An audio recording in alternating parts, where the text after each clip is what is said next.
Hey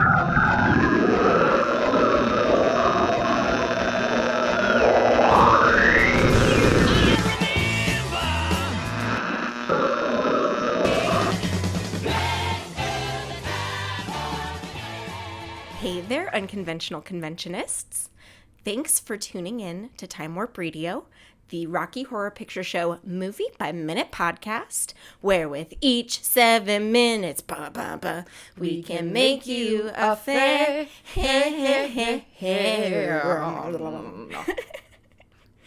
I'm Haley Mervini. And I'm Katie Tomney. And we are your resident criminologists on all things Rocky Horror. Today, we are analyzing timestamps, hour 1, minute 23, second 20, to the nice even mark of an hour and a half. Wow. That worked out well. It was like so satisfying when I pressed and pause and went, okay. Okay. Which means we're finishing out the floor show. Though how we wish it could go on forever. Seriously. Or do we? I do. Are they trapped to do that forever? Yes. And they might have if there wasn't a very rude interruption. And what follows is an explanation that explains absolutely nothing. So... It's what all of you Magenta stans have been absolutely waiting for all of this time. We're finally profiling the gorgeous, talented actress. And don't you call her an actor. No, she don't like it. No. She says they're a different beast. We're talking about Lady Patricia Quinn. An absolute angel. And she also goes by Patricia Stevens now. Yes. But we'll get into her life because love to talk about her. And we left off with the gang in the pool up to a whole bunch of tomfoolery. We break back to Frank, who's busting out of the water, like exploding out of the water on Rocky's shoulders. Mm-hmm. And thus begins the third part of the floor show medley. Wild and Untamed Thing. This song was written by Richard O'Brien, music and lyrics, with the original musical arrangements by Richard Hartley in the key of F major. And it's an electric number. It's high-kicking, literally. And whose pool is this, Frank? His. Thanks for that hilarious joke. You're welcome. He's crazy. He's waving his arms around. He's got makeup smeared all over his chest. And it looks like it's like Rocky's Transylvanian mask that's gotten kind of smeared on across his pectorals. We cut back to Dr. Scott in his wheelchair in the wings. He's surprised by Frank's re-entrance because he was just admiring his fishnets and got so he was giving over to absolute pleasure. Would have probably sat there stroking his legs for... Ever? Yeah, just alternating them, waving them in the air, like, ah. And we cut back to Frank, who loves a good shoulder ride. Because he rode Riff Raff's shoulders in Sword of Damocles, right. Yeah. Was he practicing for the floor show? Probably. He knew. Maybe that was Riff's original role. Oh my gosh. Because I was always wondering, like, if Magenta and Riff ever did the floor show, you probably. know? If they probably ever got booted out. Maybe. Well, okay. I've purposefully avoided talking to Katie about some of my wilder theories this segment because I want to get her real-time reaction. So we'll talk about Riff and Magenta later. They're not even here right now. Frank continues, my. I'm a wild and an untamed thing. I'm a bee with a deadly sting. Behind him, the chorus are doing the butterfly kicks in the pool to do a fun Cirque du Soleil splashing moment behind him. But they're also like, that's like a workout. It is. To have to do that kind of It is. It's high not, splash. It's not great. In heels. No, they probably took off their heels for that. I just like the idea of them trying to keep them on because we have them on at that point. I can't even tell you how many times I've watched somebody fling a shoe into the audience. During this and during kick line. Like, it just, they fly off of your feet. Incoming! Watch your heads! My advice, curl your toes. That's what helps me keep mine on. Curl your toes and you kind of shove them into the shoe. Oh, man. Now that you said it, it's going to happen. I'm not going to say it. Nope. And we've got Brad and Janet over Frank's shoulders visually with Columbia off to the side on the right. Mm-hmm. And I always think that all four of them are kicking for some reason. Well, because that's what we do in the shadow cast. Exactly. But Rocky's busy giving a lift. And what do you think Frank's saying, calling himself a wild and untamed thing? Katie just looked at me like, what is this? Why are you asking me this? Isn't it obvious? He's obviously a wild and untamed thing. I think that he has kind of broken out of his, like, role that he was in his home planet. Like, he was... Because if we take the abandoned script of the sequel as canon... he is royalty on his home planet. Mm-hmm, mm-hmm. So maybe on his home planet, he had to kind of act like, royalty. And he had to be all buttoned up and straight-laced. And now coming to Earth and indulging in all of these different things. Aspects of this lifestyle. Exactly. He's living indulgently. He is a wild and untamed thing. Yeah, okay. And he's a bee with a deadly sting because we saw what he did to Eddie. That sting is mighty deadly. I just thought of that as like a sex joke. Like, gave him the stinger, Like, but okay, but don't bees die after they sting a person? Don't give away the ending of the movie. Well, that's the point, is it's like, does he realize that this is, like, his final hurrah? His, like, giant floor show number? I'm gonna go crazy and just, like... Because does he anticipate Riff taking over at all, do you think? So, I remember in my notes for this section, I actually... found like a couple little hints as to like him knowing that this is all over. And I don't know if he knows that he's going to die or if he thinks that he's going back to his home planet, but he knows that this lifestyle that he's living currently is coming to an end very closely, like in the very near future. When do you think that happens? Because to me it seems so clear that Dr. Scott's arrival is kind of where he realizes, like, oh. And that could mean a few things, because, like, it could just be, oh shit, the rival scientist that's been observing me all this time made it into my secret sanctum lab, and the jig is up, so...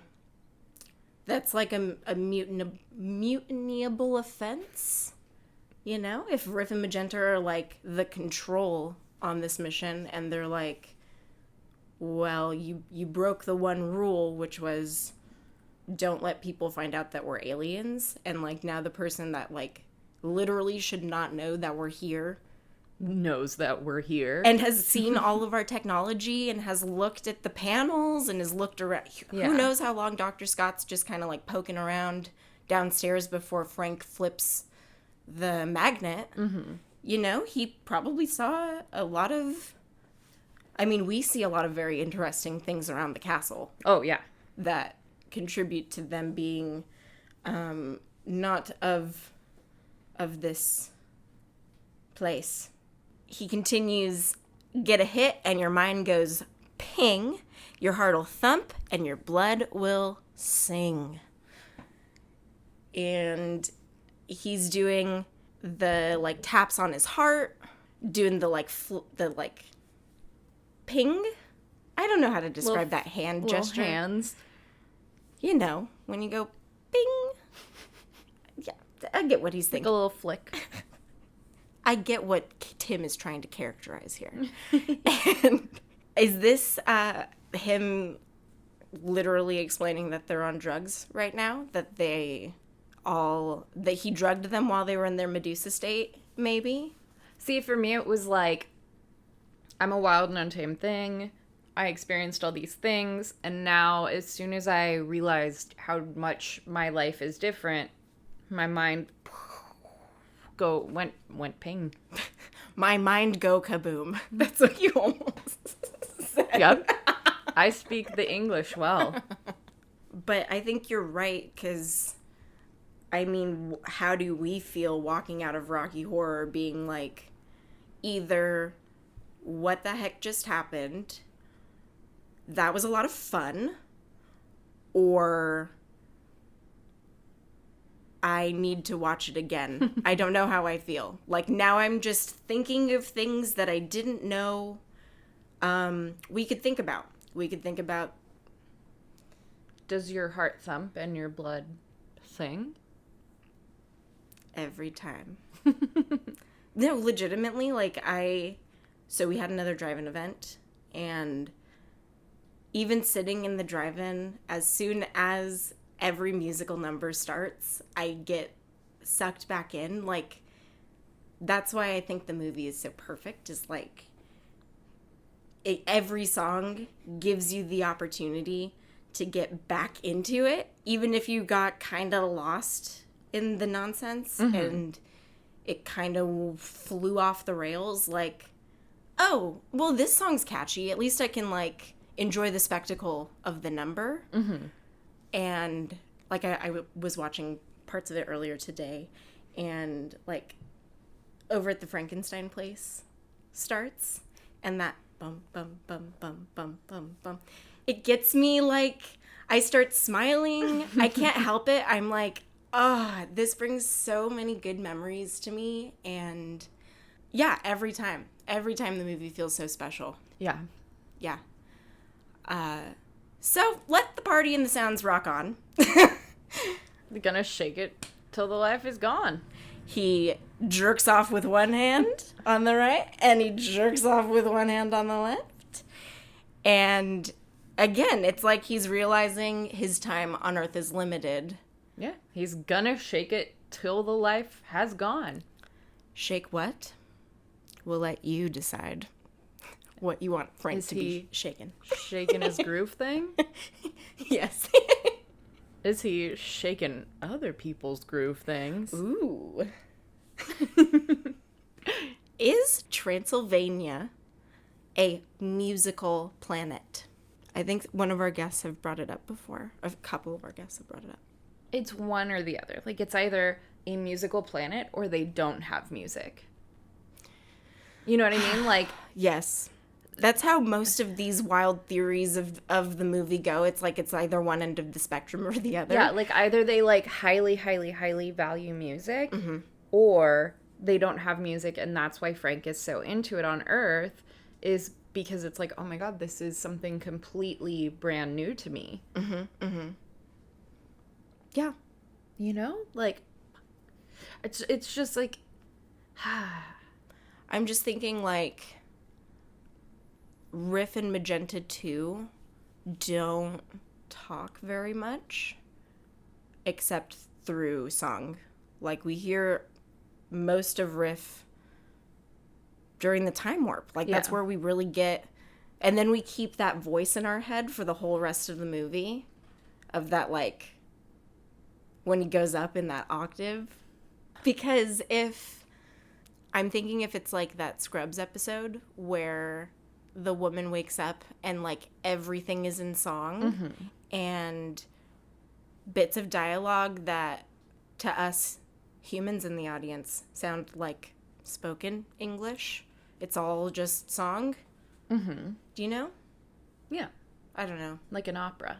Yeah. What might have happened if Riff and Magenta didn't have their working class revolt and if they hadn't ended this floor show? I think that Frank probably would have killed Brad and Janet and Dr. Scott, or killed Dr. Scott and brought Brad and Janet with him back to the home planet. Like, I don't think that it was in the cards for him to stay on Earth. Like, he knew that the jig is up. I gotta go back home. So I think that he either would have killed all the Earthlings. I think Columbia was in with him. Like, I don't think that he would have killed her. I think he would have taken her back to transsexual. But Brad and Janet are so new to the group that I think it would either be he killed them and left back to transsexual, or he takes both of them with him. And what happens to Rocky? That's his new play toy. He just keeps using Rocky as standard? Yeah. Even though it seems that Rocky is getting more and more sentient? Yes.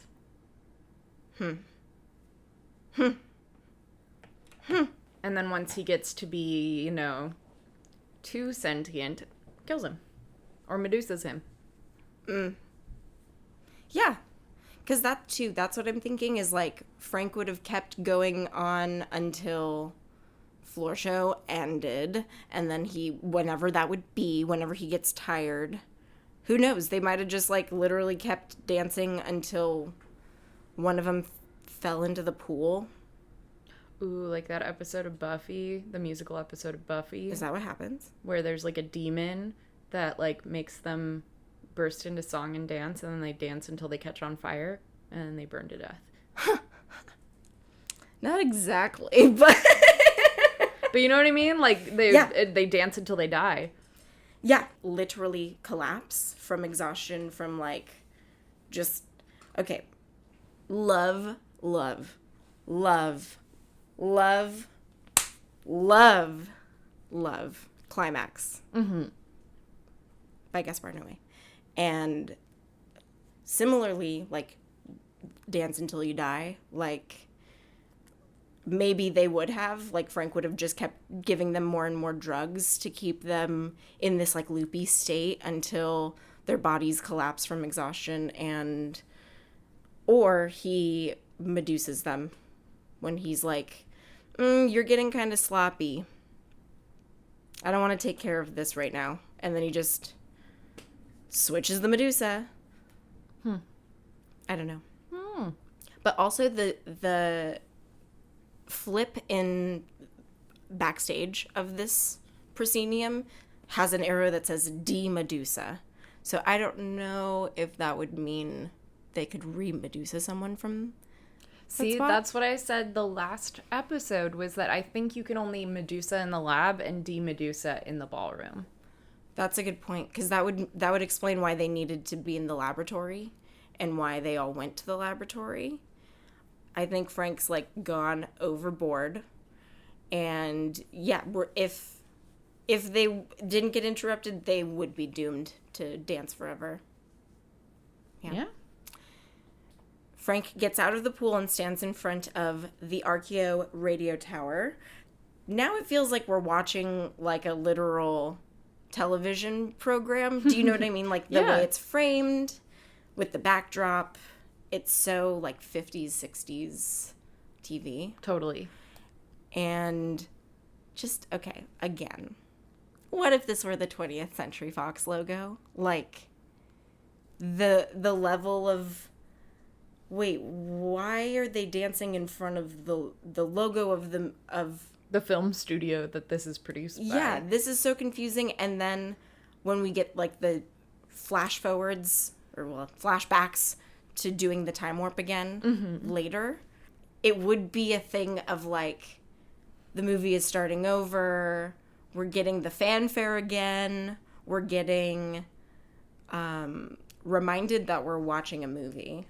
Frank continues, he says, "Rose tint my world, keep me safe from my trouble and pain." He's no longer wearing rose-tinted glasses. Now his whole world is rose-colored. And how'd you describe, like, the pose that he does? It's like he does, like, a cute... Like, Spice Girls pose is what you're doing? Just did a series of arm movements to Katie. So, yeah, they're like, yeah, Ginger girl Spice. band, I'm performing to you. Yeah, he does, like, Spice Girls poses. I can, yeah. Because then they all pop up like Spice Girls. But at this point in the original production script, the gang was supposed to, well, Frank was going to dive back into the pool for them to do a frenetic water ballet. And could you imagine if they'd done synchronized swimming? That would be hilarious. Right here. Oh my gosh. That would be, well, they can't sing if they had been. But it would be funny if it was, instead of like the kick that they do for the like Benny Hill theme music portion of if they'd done that as the water ballet, that would be ridiculous. Yes. Oh my gosh, we need it. I need that to be produced. Some swim team somewhere. Please. Yeah, reproduce it. It'd be hilarious. But they don't jump in the water. Frank spins around to face the radio tower and then back to break the fourth wall, look right in the camera's face, and he and the music prompt everybody to get out of the pool. Mm-hmm. So Rocky and Columbia climb out of the left side, or to his left, and then Brad and Janet on his right. But there's like, it goes, ba, ba, ba, ba, and it's so expressive. And each one, we get Brad first on the first beat, on the far right in like a kind of girly pose of submission, I would say. And I thought that it looked not too far off from how he like poses when Magenta is taking off his sweater vest. Yeah. Maybe he likes getting tied up. Maybe that's his new kink. Yeah. Hey, and in Shock Treatment, he does get tied up. True. Next out of the pool is Rocky on the far left, who's struggling to stay balanced, coming out. Then Columbia next to him, and then Janet on the other side of Frank. They hit their pose. They do. Yeah. And I keep saying that this part is my favorite part of the movie, but I think I actually mean it when I say this part, this like next minute, The kick line. the kick line is my actual favorite part of the show. Because I love doing the kick line. I love the choreography. I would also just argue that this segment that we're discussing today is like the best part of the movie, like in how that it's produced and filmed and the performances that are given. Because this is also the part that people didn't know they came for, is the kick line. Because that's the thing that people walk out going like, oh, that was a good time. They did like an old-fashioned sexy chorus line and fishnets. That's so fun. And I mean, like, the, like, corsets and the fishnets and everything, that's kind of the most, like, well-known costume from the show. Yeah, and if you have seen, like, the cover on the VHSs that have them in their floor show getup, like, you are waiting for it to happen because you're like, they get in this costume at some point. I know It only takes eventually the whole movie, but they do it. Yes. It only takes about an hour and a half. So, but it just makes all of the like nonsense and insanity that comes before worth it because it's so high energy and you get the kick line moment. It's also like the fact that it happens is bonkers to be included in all of the rest of the madness that has already happened. Like, yeah, you're like, what the heck is going on? I thought we were in the pool. And then now Frank is yelling at me. And now, wait, oh, but this is fun. They're sexy. And shadow casting, it's the best. It's just... Seriously, I love doing kick line. It's so fun. I don't know if I said it enough, but it's so fun. And yeah, the corset is chef's kiss. You don't have the boa, so you can kind of cut loose. Mm-hmm.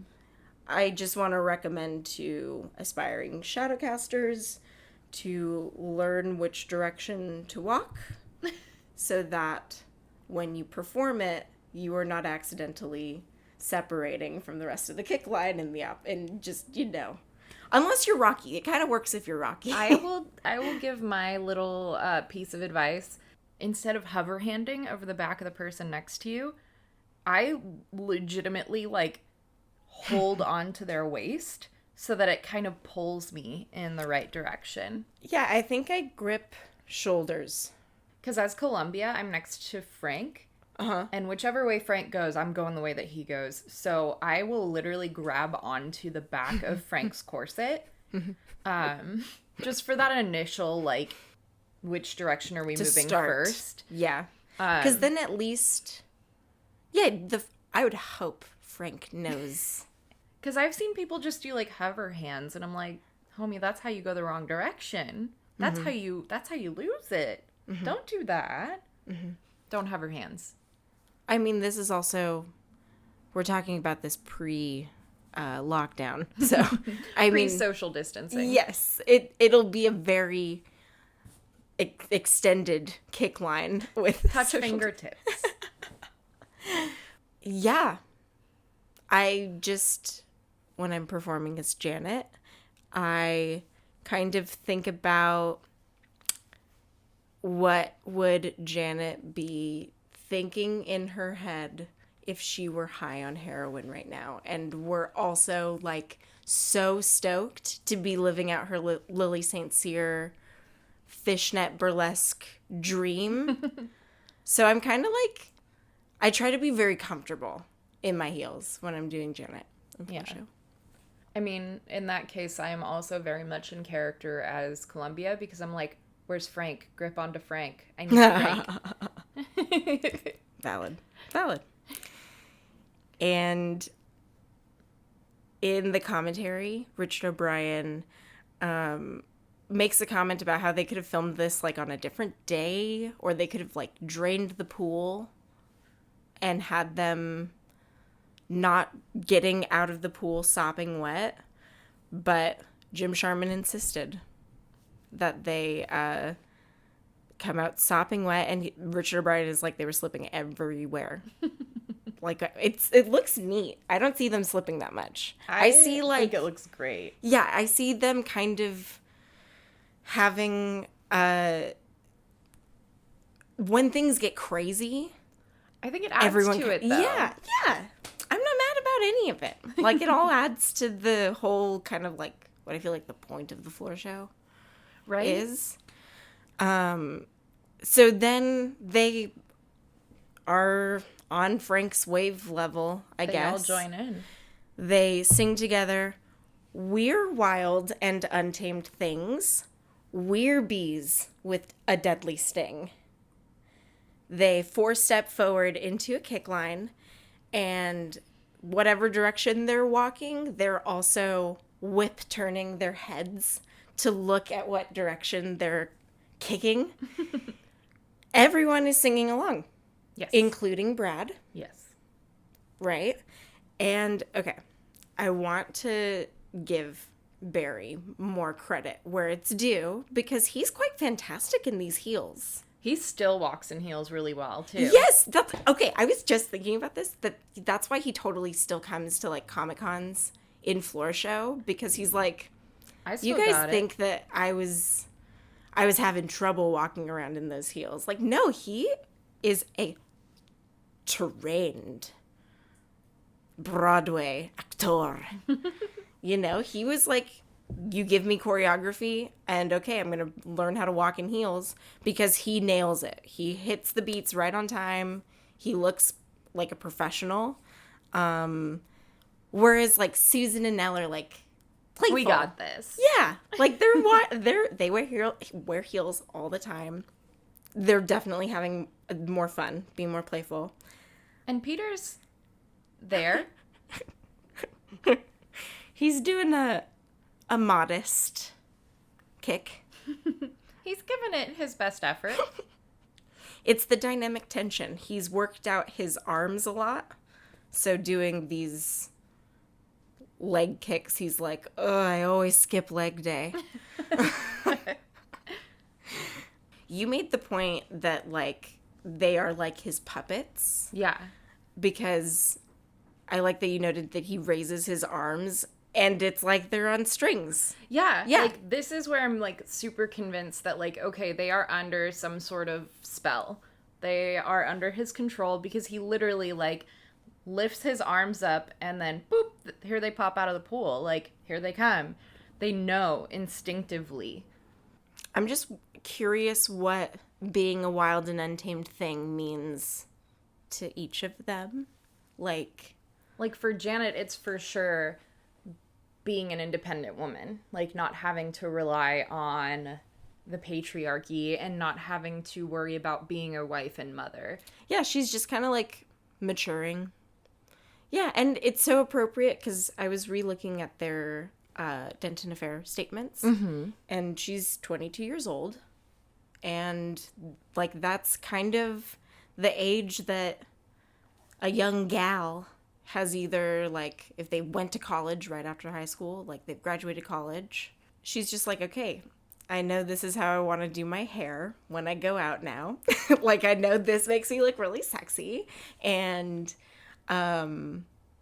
heck, putting on fishnets every once in a while ain't so bad. Brad, I don't know. He's not quite so untamed. He's still very... Well, I mean, for Brad, I think it's like my mind has been opened up to the idea that it doesn't strictly have to be a man and woman relationship. Like, monogamy is no longer the, like, absolute in his life, and that his sexuality is being questioned. Therefore, like, in his mind, coming from where he is, he's now experiencing these more taboo things, and therefore, to him, that is wild and untamed. Yeah. I mean, and also compared to what he was wearing at the beginning of the evening. Very wild and untamed. Yeah. Yes, so opposite. Like, if we had never seen the movie before and we met Brad for the first time, and you see the poster where they're in floor show, you ask yourself, how does he get to that point? Yeah. Because that is not the Brad we're introduced to. Yep. He, too, is, like, kind of a destroyed character, but also there's, like, a confidence to him, too. There's, like, a swagger to... Like, he's walking around in heels and is doing a kick line. The end, period. You have something to say about it? Better be he looks sexy. You know? Like, that's his feeling. Yeah. For Columbia, I think that her embracing her true groupie lifestyle is her wild and untamed side, you know? Like, maybe we don't know where she was at in her life before she came to Frankenstein Place. Maybe she was a lot more conservative. Maybe she was more of the Janet type, and, you know, she's fully embraced this alien lifestyle.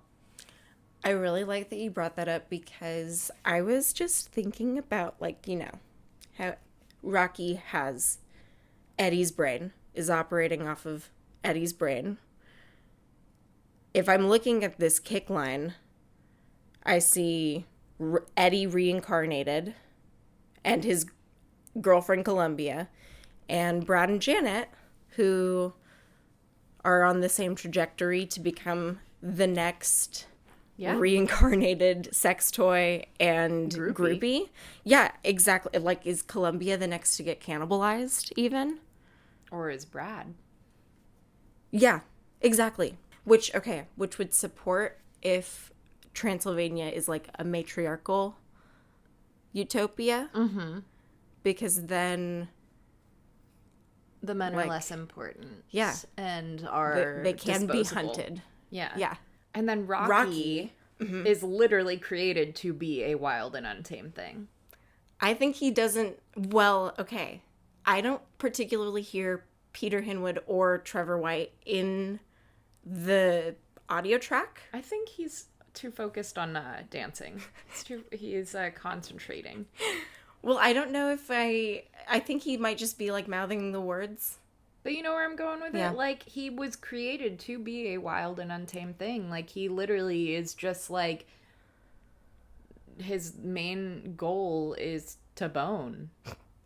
Well, what if, from Eddie's perspective, is Eddie himself as Rocky? Is that, like... Well, okay, so he's just 7 hours old. Truly beautiful to behold. Mm-hmm.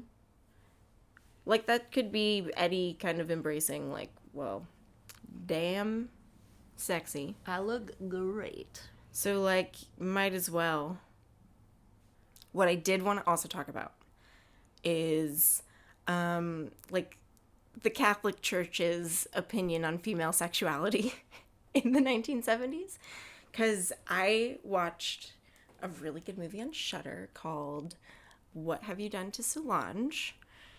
And it is great, so watch it and don't listen to me spoil the rest of it right now. Skip forward.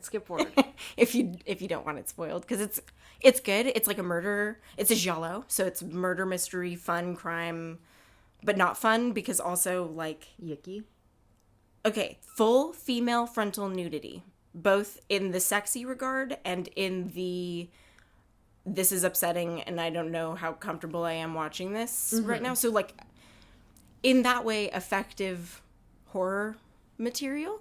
But it was, like, the on the side of the spectrum that's, like, the sexy female frontal nudity. It was, like, females showering together and, like, soaping each other's backs. And then the women start getting murdered. They're high school Catholic schoolgirls. Okay.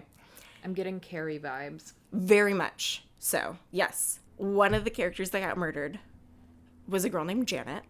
So that I was like, okay, it was a trope name at the time. Janet could be any old girl from any old town, USA. Totally. Or in the world. This is an Italian movie, so like Janet was just like a name girls had in the 70s. But they were these Catholic schoolgirls are embracing their sexualities and they're getting picked off one by one, and it's like pretty graphic. But like, I don't know, if you like horror movies, you might like it's a great horror movie, period. And then there was a scene where they have a nude photo shoot, and the nude model was done in like white body paint head to toe, and she looked like a Greek statue. So I was like, that's interesting. And she was just like in it for 5 minutes, but she was like there for, I think, the key witness. Oh no, I think the line gets delivered, "What have you done to Solange?" I think that happens in that scene. Anyway, but there was another shared thing. One of the characters, what has happened to Solange is she's regressed into her infantile states of operating. And I was like, I paused the movie and I was like, first, everything is Rocky Horror. Second, what is this theme of infantile regression, and like why was it popping up in this movie that I just happened to watch in Shudder? And then like Brad is calling out, "Help me, mommy." Yeah. Well, something that I was thinking, because you did pose the question of like, why, why is this happening so much in film? And I came to the conclusion that in the 70s, a lot of norms, a lot of societal norms were being questioned, with like feminism and with like the hippie movement, and kind of everything was up in the air. And so the conservative side was embracing norms. They were like, hey, look, like if you stray away from the norms, then bad things are going to happen. And so that's obviously going to be represented in media. And so whether or not these are films being made by liberal or conservative filmmakers and artists, they're going to represent what's happening with the times. Yeah. So there's obviously going to be that influence of you're straying away from the norm, therefore you have to have some sort of repercussion. Being obviously infantile regression, apparently being a theme in the 70s. It has an ambiguous ending as well. Like, you think you find out who the murderer is, but like it could have been all of the priests. They could have been, like in Rosemary's Baby, they could have all been in on it. And yeah, wow, what a movie. Great movie. It ends on like a big question mark. Yeah, it like ends with literally Solange seeing, I'm not going to spoil the literal last ending moment, so you can like just go watch the movie.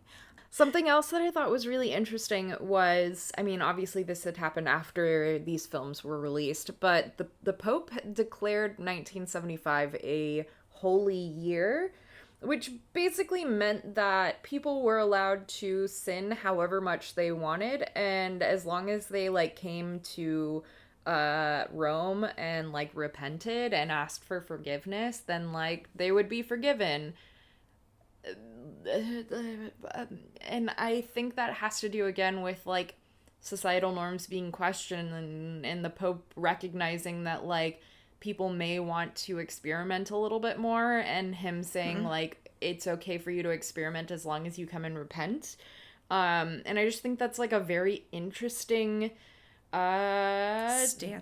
stance for the Catholic Church to take, and it's very interesting that it happened in 1975 when all of these very influential films were being released. Mm-hmm. Yeah, and I mean, like, look at where the media went, like we're talking about movies in the so like in the 80s you get like a ton of rom-coms, you get like war biopics, lots of slashers, and then you get to the 90s and they're kind of more advertisement based and more, we need to place this car in this shot for X amount of seconds because this car company is sponsoring the movie and is producing a portion of the movie. And like that's kind of where it became really commercialized in like the 90s, and that's when like in early 2000s. I mean, you literally have Josie and the Pussycats, the movie, making fun of product placement. I mean, Wayne's World did it before in the 90s, but like Josie and the Pussycats, like, but it's because they saw what was happening. The whole film is about the danger of product placement and like the danger of being controlled by larger corporations and stuff. By the way, if you haven't rewatched Josie and the Pussycats, please do that. It holds up. It is a fantastic film. Dr. Scott comes in, rolls in, kicking his leg up in the air. Yes. Do you think he's enjoying this? He looks like he's having a great time. A grand old time. Yeah, he's getting right up in the mix, and he goes over to the other side of the stage so that he can kind of I don't know. He's over there next to the kick line. I'm watching the kick line. Sorry. It's because, okay, so then we talked about the trope fan service last segment. Yeah. And this is absolutely the definition of the trope fan disservice. Because, I'm sorry, do you want to see your high school science teacher in fishnets? No. No. No.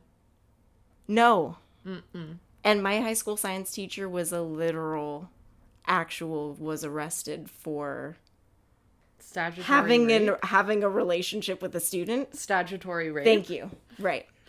So yeah, he's like kicking his legs around, and it's weird. He's just weird. He's like going off. I don't know why he's acting that way. I don't know why he's so manic. I reread The Denton Affair I wanted to see again. I wanted to remind myself how much you honestly get to see on the big screen. And these are the portions of his statement from the Denton Affair that were very, very clear to me. That, like, I paused it and I was like, okay, yes, I can see it says an audiomolecular vibratory device. Yes. There. So Dr. Scott places that technology in the universe. We're operating off of their statements. It's Krim piecing together how he can these three lunacy statements where they're talking about aliens, and it's like Dr. Scott introduces the technology, yes. right?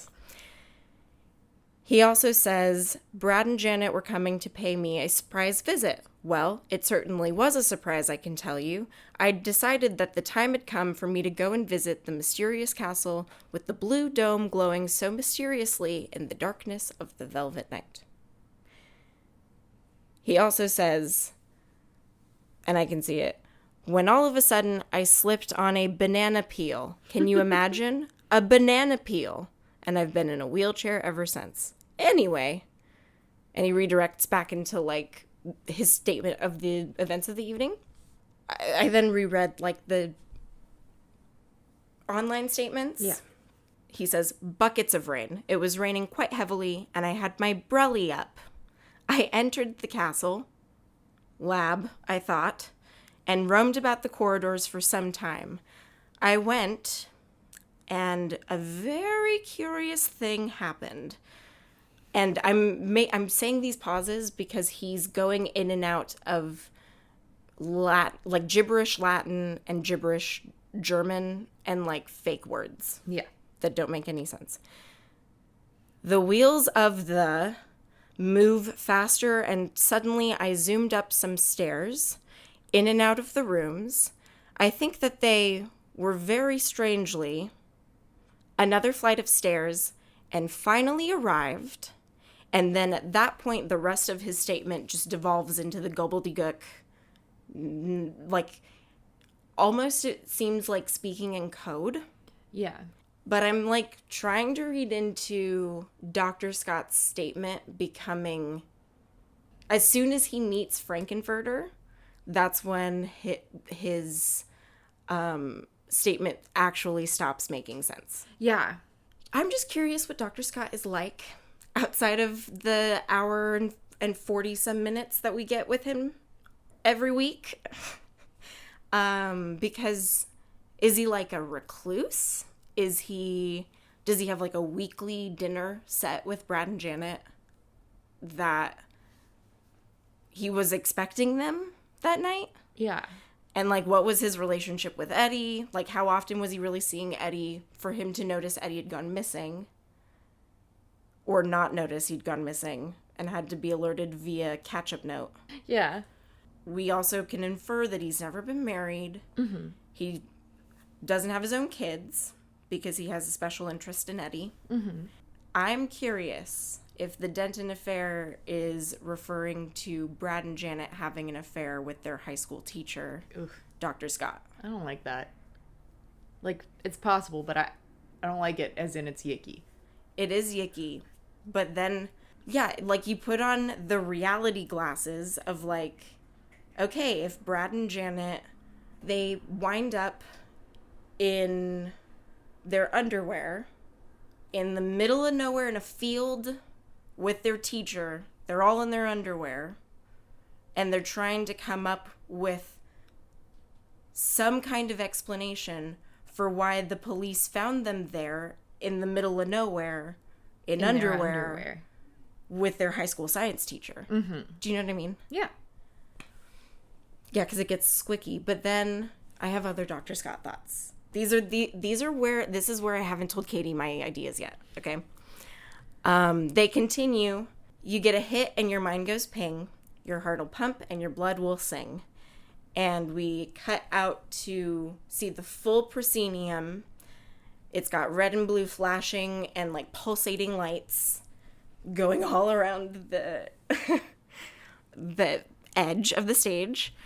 What if Dr. Scott and Frankenfurter are the same person?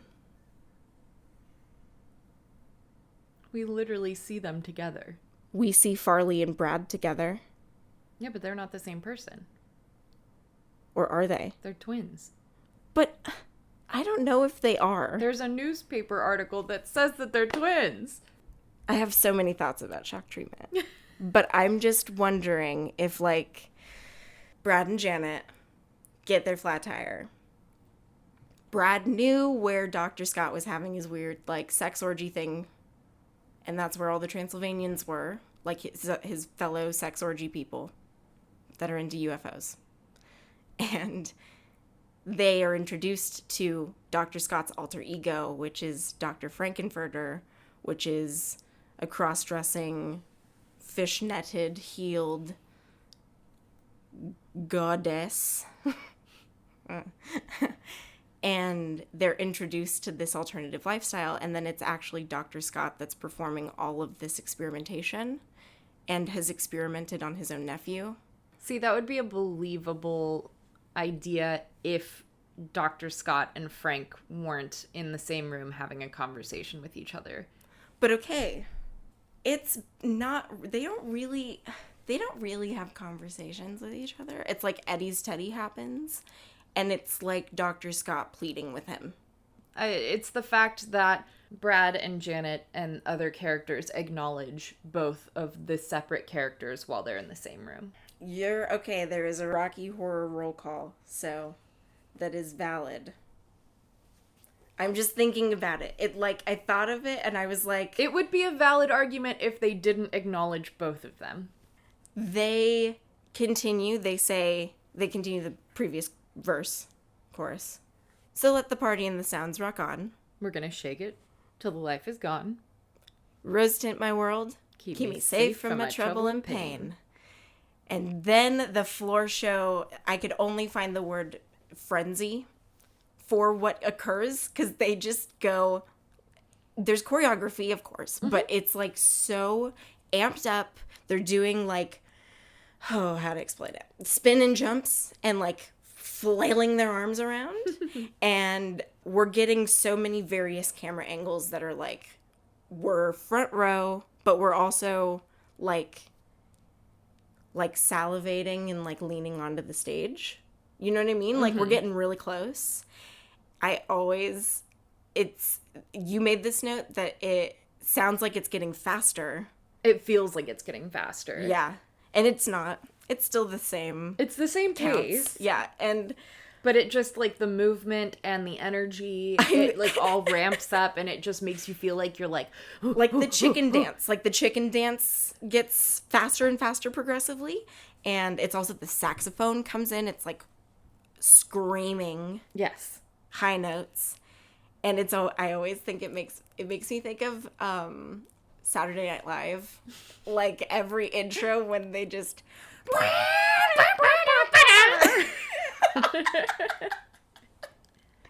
And you're like, geez, that guy's like really, he's going off, hammering that sax. That's what happens right now. And we get a shot of Dr. Scott clicking his heels together, like Dorothy in The Wizard of Oz. He wanted to go home. He wants to go home, but then it made me think, is this Dr. Scott's dream? Is this Dr. Scott's dream? Okay, that's all I'm thinking, is why would he be clicking his heels if, like... So instead of Dr. Scott and Frank being the same person, Dr. Scott has dreamed up this arch nemesis. Yes. Okay. That's the complete opposite of him. Yeah. Okay. Yes. Yeah. That was more where my brain was going, because it's like, yeah, and then if he murders his nephew to pin it on someone else. Yeah. Do you know what I mean? Brad and Janet dance and do their arm waves. We see them. And Susan is shaking at such a rate that you're like, oh yeah, they just got out of the pool. But, oh yeah, she also had pneumonia from when they were dousing her in water during There's a Light. Yeah. And they just keep tossing her in these... freezing cold situations. in her underwear. Yeah. Poor thing. It feels like we're getting, like, jostled around. Do you know what I mean? Yeah. Like, we're right in between them, and we're like, sorry. Let me get out of your way. Like, I feel like I'm in the way, even though I'm just watching the movie. Because, like, especially when Dr. Scott is wheeling in front of them. Going back and forth, yeah. It just feels so chaotic. Yes. And when we're shadow casting it, we'll have Dr. Scott on, like, the floor in front of our stage area, right. Yeah. So we have plenty of room to do our kick line. But it definitely, the movie feels so claustrophobic in that moment. And that, too, makes it feel amped up, and that the music is going faster because we're no longer seated in the audience. Because, okay, I was thinking, too, about the floor show itself, like the Rose Tints My World. Yeah.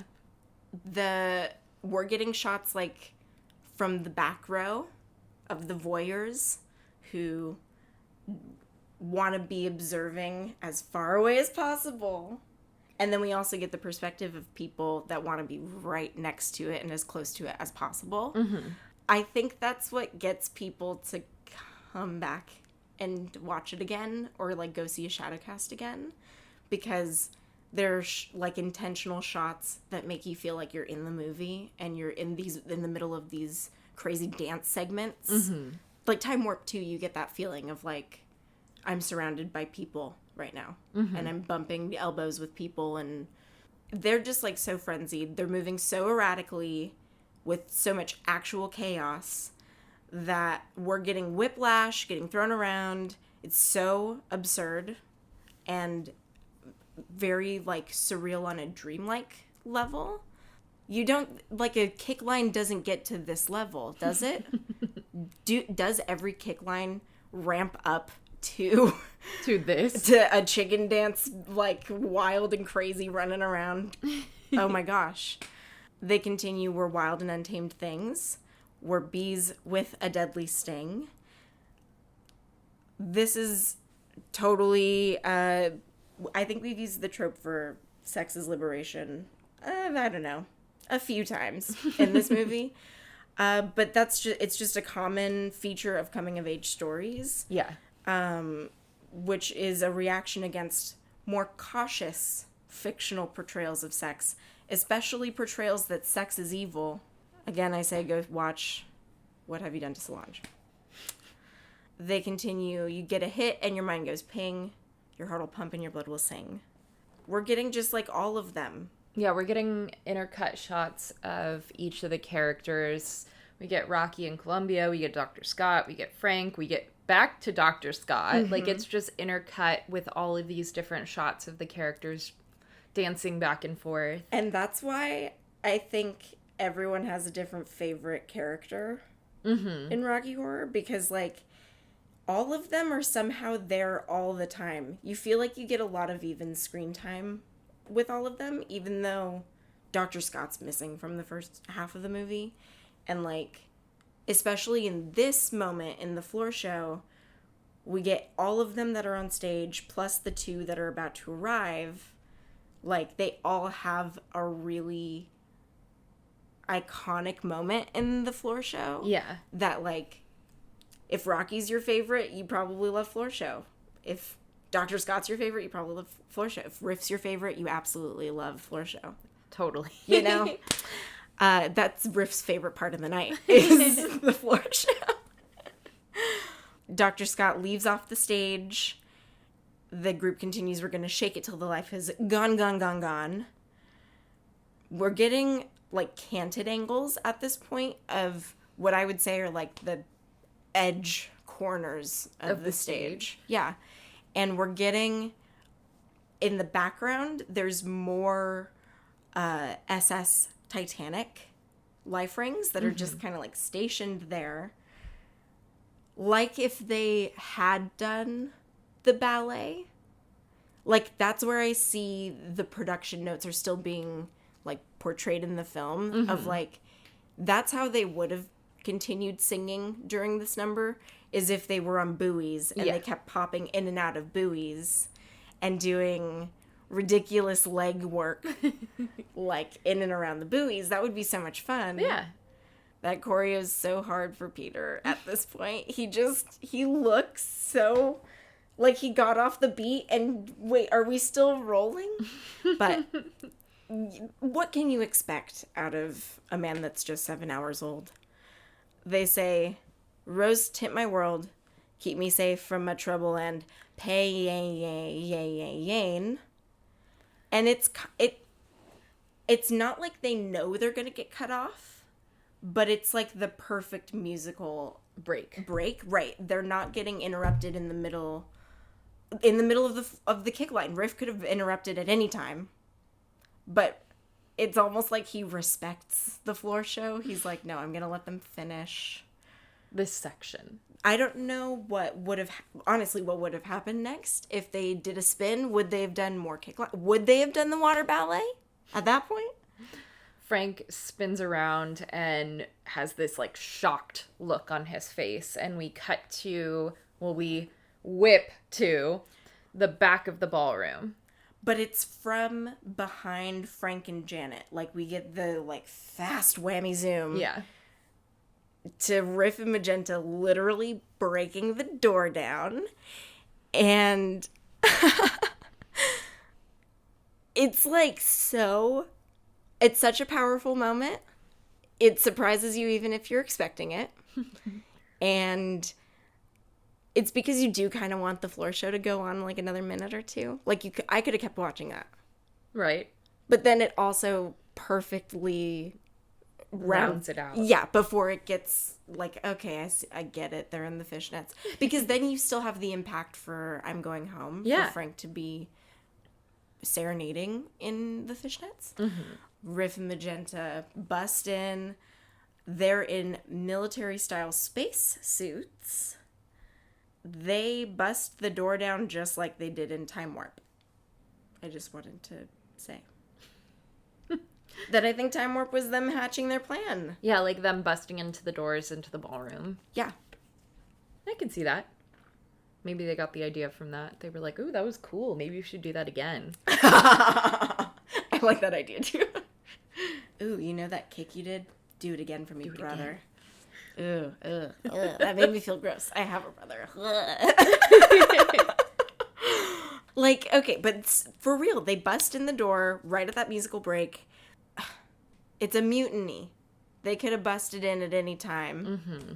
Their costumes have changed so much. Yeah, from the traditional domestic, well, as traditional as Riff and Magenta are going to get, domestic costumes where you have, like, the take on the butler and then the take on the maid. Right. Then Magenta changed for the dinner scene. Yes, and she had, like, this, she changed for Tatcha. She had, like, the robe, the sheer robe with the fur around the sleeves. So she had negligee for when... She had two different negligees. Well, that means something for when she was with Columbia, because that is not... If it's not the same negligee, then that means she intended it to be sexy time. Yeah.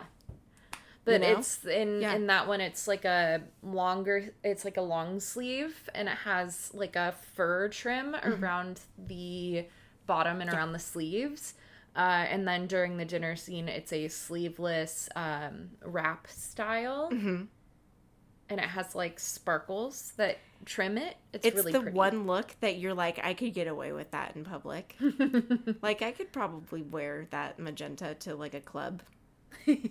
And yeah, and people wouldn't think it's cosplay. It's fine, right? Whereas like the pink gingham dress, can't wear that anywhere. Except for Rocky Horror exclusive stuff. Magenta changes into this like sexy wear. Yes. Her sexy dinner wear. Yeah. And I was like, why would she change if she's the domestic and she's just serving dinner?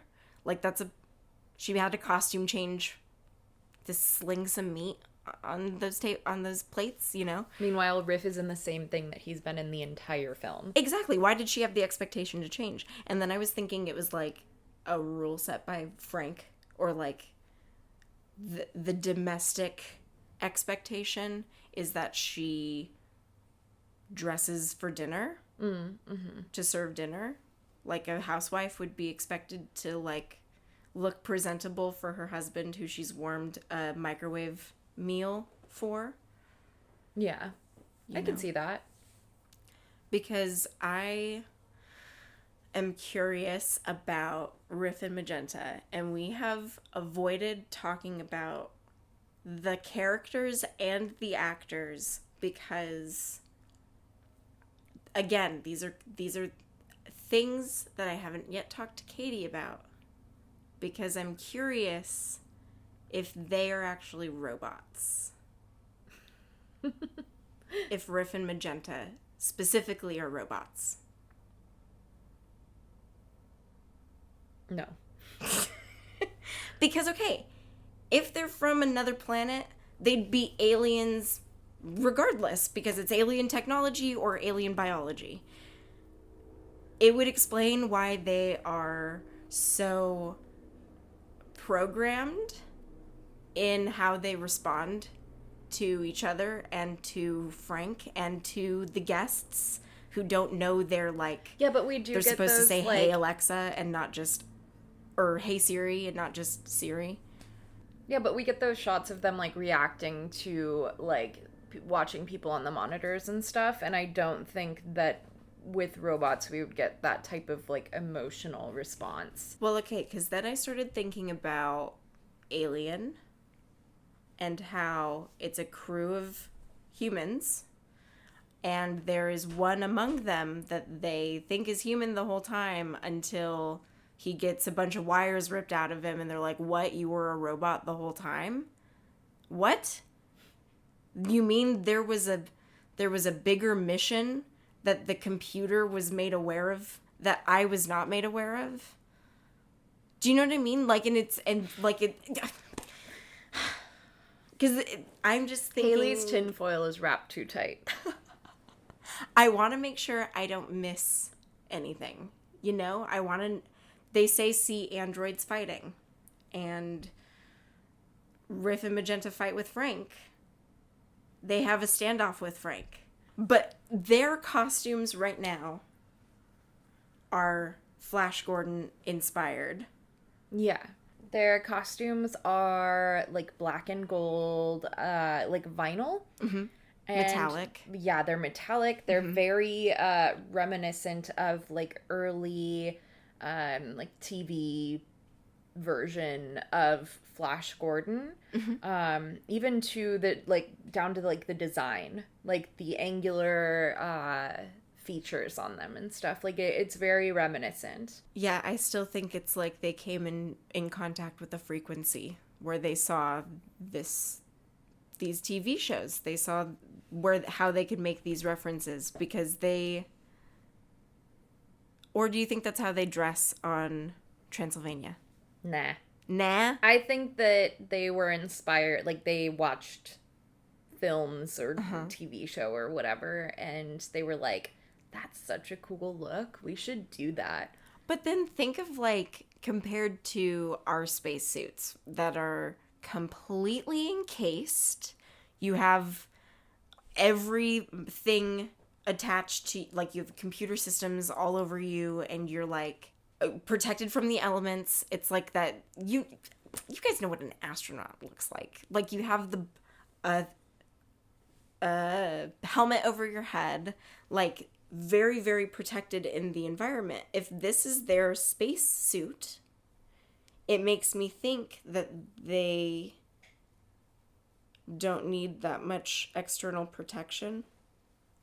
Yeah, but I don't know that it's their spacesuit. Like, I think it literally might just be, like, basically cosplay. You know what I mean? Yeah, okay. That was what I was thinking, too. Because it's like... And then I was thinking about American Gothic again. And how they're cosplaying in the movie. Like, they're making references to famous images. And in movie, recreating costumes. Meta shadow casting in the movie. Mm-hmm. It's a deeper reference on a deeper reference on a deeper reference. Yeah. Like, it's, Well, I mean, this whole movie is references. Mm-hmm. Literally, this entire movie is references, so... But it's not, and it's so intentional. Mm-hmm. Like, it's not just, like, ripping off references. It's, like... Very intentionally placed. Yeah. They are such big fans of Flash Gordon, in fact, that Richard O'Brien made an appearance in Flash Gordon in 1980 as the character Fico. Fico? Fico? Fico? I haven't seen it. Me neither. In the production script, after they bust down the door, they were to applaud very slowly, which is such a burn. But it wouldn't have the impact as just riff bursting in and then bursting into song. We first see that he has a weapon that looks like a pitchfork, and everyone on stage freezes because they were performing to an audience of nobody a moment ago. Mm-hmm. And it's a showdown across the ballroom, a Western style shootout, if you will. Riff Raff sings Frankenfurter, it's all over.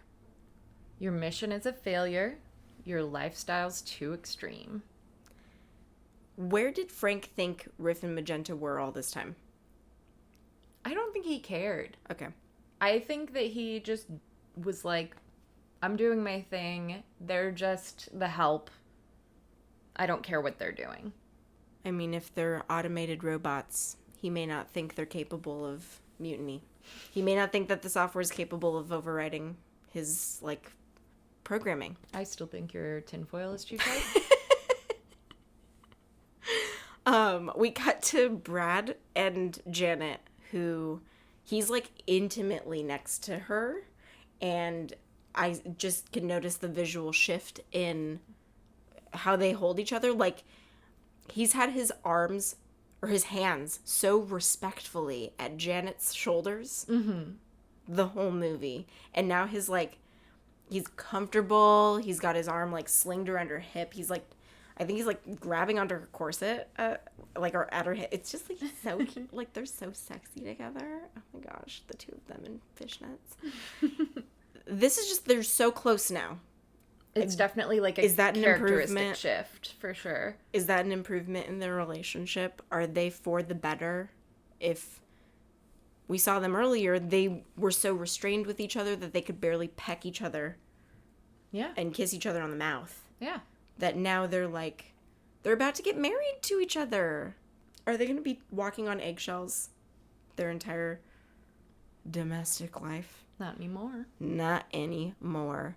Frank has just realized something really bad is going to happen, which is really, really satisfying because it pays off. Like, the buildup leads and climaxes somewhere, and this is just so satisfying because it's also a what the fuck, huh? Where?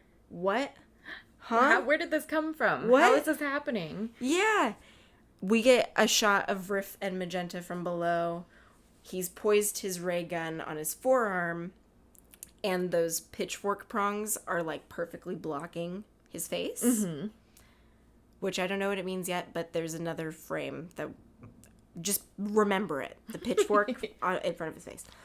And Magenta is next to him with her Bride of Frankenstein wig with a very smoky haze going on behind them.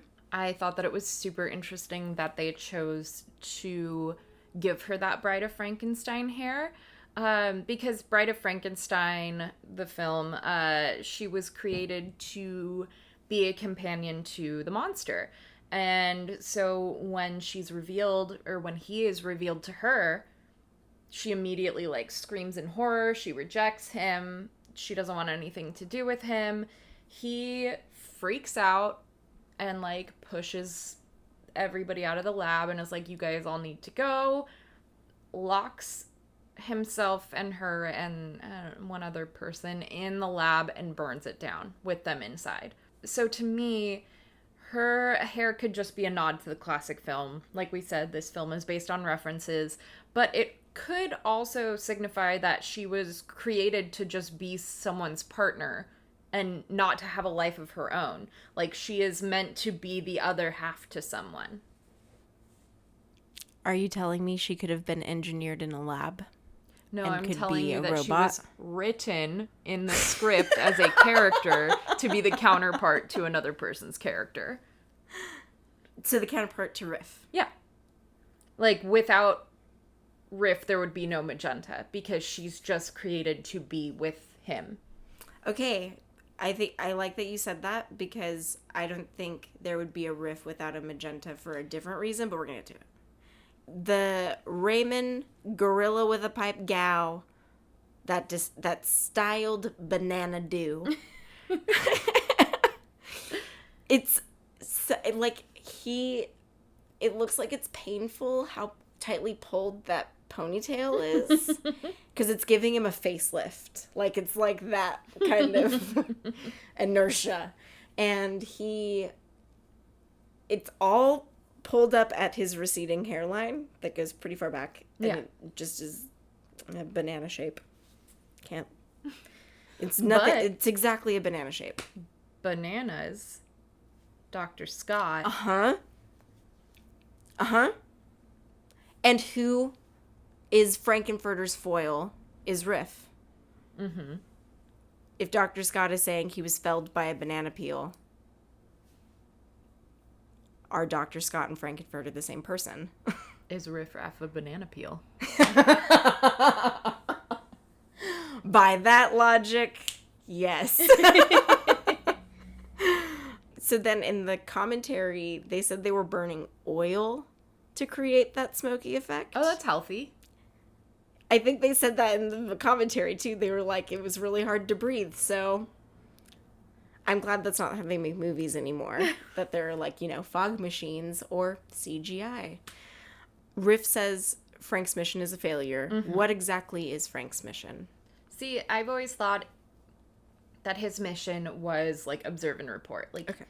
He was sent to Earth to watch humans, to gather information on human life, because that's kind of the trope of aliens coming to Earth. Sure. Is either to invade or to observe and report. Mm-hmm. Mm-hmm. So that was always kind of my assumption. But, we've come up with some other ideas. Was Frank's mission to impregnate a female of the human species? Yeah. Janet.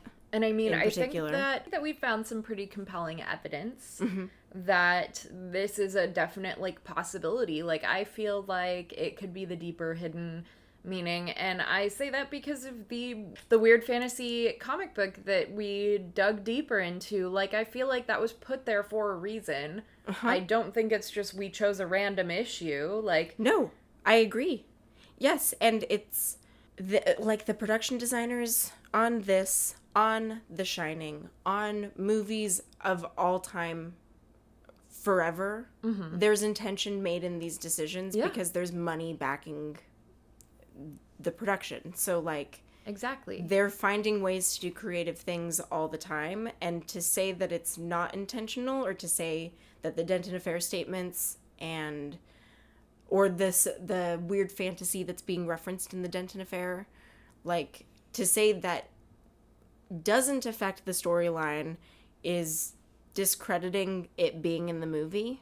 Yeah. exactly. It exists. We're given that information. We are given that information. It's put there for a reason. And it's like, thank you so much, Brian Thompson, for knowing that I was going to play this movie to the moon and back and still need other things to, like, think about and talk about it. Because, like, oh my gosh. What is Frank's mission? Like, what could it... There's so many options that it could be. Yep. And, like, it could even be that he needed to impregnate many women. And Janet isn't the first or last. Mm-hmm. And Columbia was last week's. And maybe he's on a 7-week rotation where he just keeps kicking out groupies. Yep. And keeps trying to recreate a muscle man. Who knows? Or is it to enlighten the Earth people to an alien way of life? Teach them about transsexuals' ways. Okay, I'm putting the tinfoil back on. It's never come off. It's permanently attached. What if Frank is not an alien, but a man from the future? And he's been sent back in time to, like, instill cultures, ideologies, fashion that are relevant in present day 2021 as mainstream culture? Was he sent back in time to try to get people to evolve faster? Because if he were a future traveler, he could be an alien at that point. Like, anything that's foreign to our time and reality right now is considered alien. So, like, and then it would be... Frank could be a man from the future. It could be like an inside joke of, we're from the planet transsexual in the galaxy of Transylvania. It could be totally an inside joke, not like an actual planet or galaxy. Because where I got on this idea was like, well, what if it's just like another Earth? There's another Earth out there that, at the time, people who identified as transsexuals, there were people on that Earth then, too, that were identifying as transsexuals that are just visiting here. And it's just a common culture thing. Like, it's something that we would recognize, because if there was another Earth, there would be similarities, but then there would be the uncanny things that were like, that's kind of off. That's not what it... Like, the sky isn't purple. Mm-hmm. Like that, like, there's just, like, weird, uncanny, unsettling things about transsexual Transylvania. Because I'm also wondering if him revealing that he is an alien, if that's, like, Riff and Magenta being like, okay, you did the fireable offense. You can't run the mission anymore because you literally, like, let people know the biggest secret that you're not supposed to fucking let people know. Well, and speaking on that, he says your lifestyle's too extreme. Which part? Like, what was the line that was drawn in the sand? Like, doing drugs, dressing in women's clothes, having sex with random people, creating a man, exposing their alien laboratory to rival scientists. Like, what part of this crossed that line? It was the cross-dressing. That's what crossed his line. They were like, no, it's art, and we've been done with it, and now you just did too many other things. And it makes it interesting because it's both tropes. Even evil has standards, and also Riff being a hypocrite. Mm-hmm. Because him illustrating that Frank has crossed a line shows just how bad Frank's behavior is. If even in this lunacy world, there is a control, and there is someone that's saying, I wouldn't do that. Yeah. I wouldn't go there. You've gone there, and that's too far. It maintains that Riff is a more sympathetic character than Frank if he has the moral high ground. Even though he's having sex with his sister. Even though he's an incestuous alien. Exactly. Like, the ethics are not... Riff has crossed into the other trope of blue and orange morality, which it's, like, no longer black and white anymore. It's... These characters have a moral framework that is so utterly alien and foreign to human experience that we can't peg it as good or evil. It just literally is like a mind bend of like, huh? Because our understanding of law as a concept may not be equivalent whatsoever on transsexual Transylvania. So while Riff is calling out Frank, we are getting these intercut shots of just pure panic on all of the characters' faces. Yes. None of them know that this is going to happen. They're all completely surprised and in utter shock and panic. And Frank is like, he too is trying to think, what part of it is extreme? I don't... Yeah, he looks very confused. Yeah, Riff hasn't provided feedback to Frank. He's been very submissive and subservient to Frank. So seeing him confront Frank is like a complete new character development for him. Yes, exactly. And I'm curious, though, because you brought up that he's in an incestuous relationship, that possibly Riff is actually in very deep denial. And, like, this is not him on any kind of moral high ground. This is literally, like, who has the bigger gun? Yeah. Riff is armed right now. So, numbers rule. 2 against 1. Speaking of the gun, speaking of having the bigger gun, we cut back to Riff and Magenta. He lowers his ray gun and he says, "I'm your new commander," points at Frank and says, "You now are my prisoner." And his takeover plans have come to fruition. We're finally here, folks. The moment we've all been waiting for. He has this speech planned. Totally. He's been rehearsing it. Yes. Or was it all Magenta's idea? Is she the brains behind the operation and I she's think so. manipulating Riff? Yes. I think so. I think he... Okay, so then Katie and I watched a double feature. That was a long double feature, so start it early if you want to watch it. It's Metropolis from 1927 into Brazil. Common themes galore, but in Metropolis, they send a humanoid robot that looks like the leader of the working class right now. That's like kind of keeping the working class. She's kind of the head of almost a revolution. Right. Like she's working them up into kind of like a Revolting against the machines. Yes. And letting literally the machines explode, and if that's what happens, so they have a leader of this revolution, and they send in a humanoid robot that looks exactly like her to usurp the revolution. But there's a mad scientist behind that too, who has a different ulterior motive and is like, no, we're gonna eat the rich. We're gonna, like, you thought you had a fun little revolution plan? No, I have a takeover plan. Like, and she's so oh gosh, that movie is so good. Oh gosh, It's a long one though, so be ready. Start the double feature at like 4:00, because the first feature is a silent film, and the subtitles are in German. They're not subtitles. They're the cards. The cards cards. are in the cards are in German. There are subtitles. It is translated to English. At least the version we watched was. And it's very, very good. Very So good good. film. So good. And that's the thing, is it's like, it came out in 1927. It's almost 100 years old. These are ideas and concepts that have been around and have been suppressed. And then our second film of the evening was Brazil from 1985. Incredible film. Also, was it a dream? Was it not a dream? What parts of it were a dream? What parts were not a dream? What parts How long were we in the dream? How long?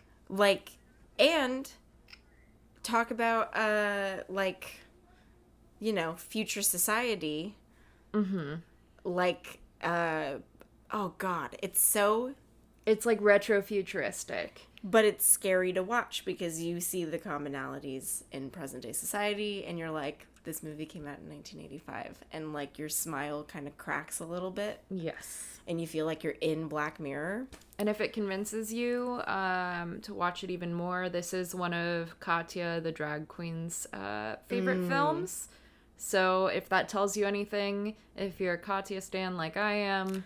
Didn't you say Kiana did a burlesque themed out of Brazil? Metropolis. Oh, out of Metropolis. Okay. Yeah. Well, there's more reason to watch Metropolis because you'll know the moment. Yep, you will know the moment. You'll be like, what? A burlesque? What? You'll know. Which, okay, it's so Rocky Horror. Yes. Like, so that's what makes me too think that maybe Magenta is a robot. If I'm just saying. The dog has bitten back. Frank's evil plan started unraveling with the arrival of Dr. Scott. But what more could go wrong? Oh, I know. All of his crew members are like, give him the middle finger and are like not backing you anymore. And actually, I have some revenge I'd like to serve. This is where I wanted to take advantage to say that this movie argues in support of the Marxist theory. Because Marx traveled all around Europe in the late 19th century to find so much poverty and inequity, and also unequal access to resources and ownership of property and wealth. So he argued that the working class, the proletariat, was being exploited by the ruling class, the bourgeoisie. The majority, or the masses, could only gain a living by selling their labor power to the bourgeoisie for a price, which in modern society with automation, like human labor is priceless because we can figure out machines. Yeah. So like the argument is that the relationship is inherently exploitative because the amount of money the capitalist is paying his workers will always be below the current selling value or market price of whatever has been produced. Yes. Therefore, the capitalist is extracting the surplus value for their benefit, and they're only able to maintain or increase their wealth at the expense of the proletariat. So the ruling class pays the working class less wages than what's deserved, forces them to work long hours in poor conditions while keeping the profit from the sale of what is being produced. Sounds familiar. Those who have economic power end up controlling all other institutions in society via what Marx called superstructures, which are a double-edged sword because they're both like the best and worst things about life, you know?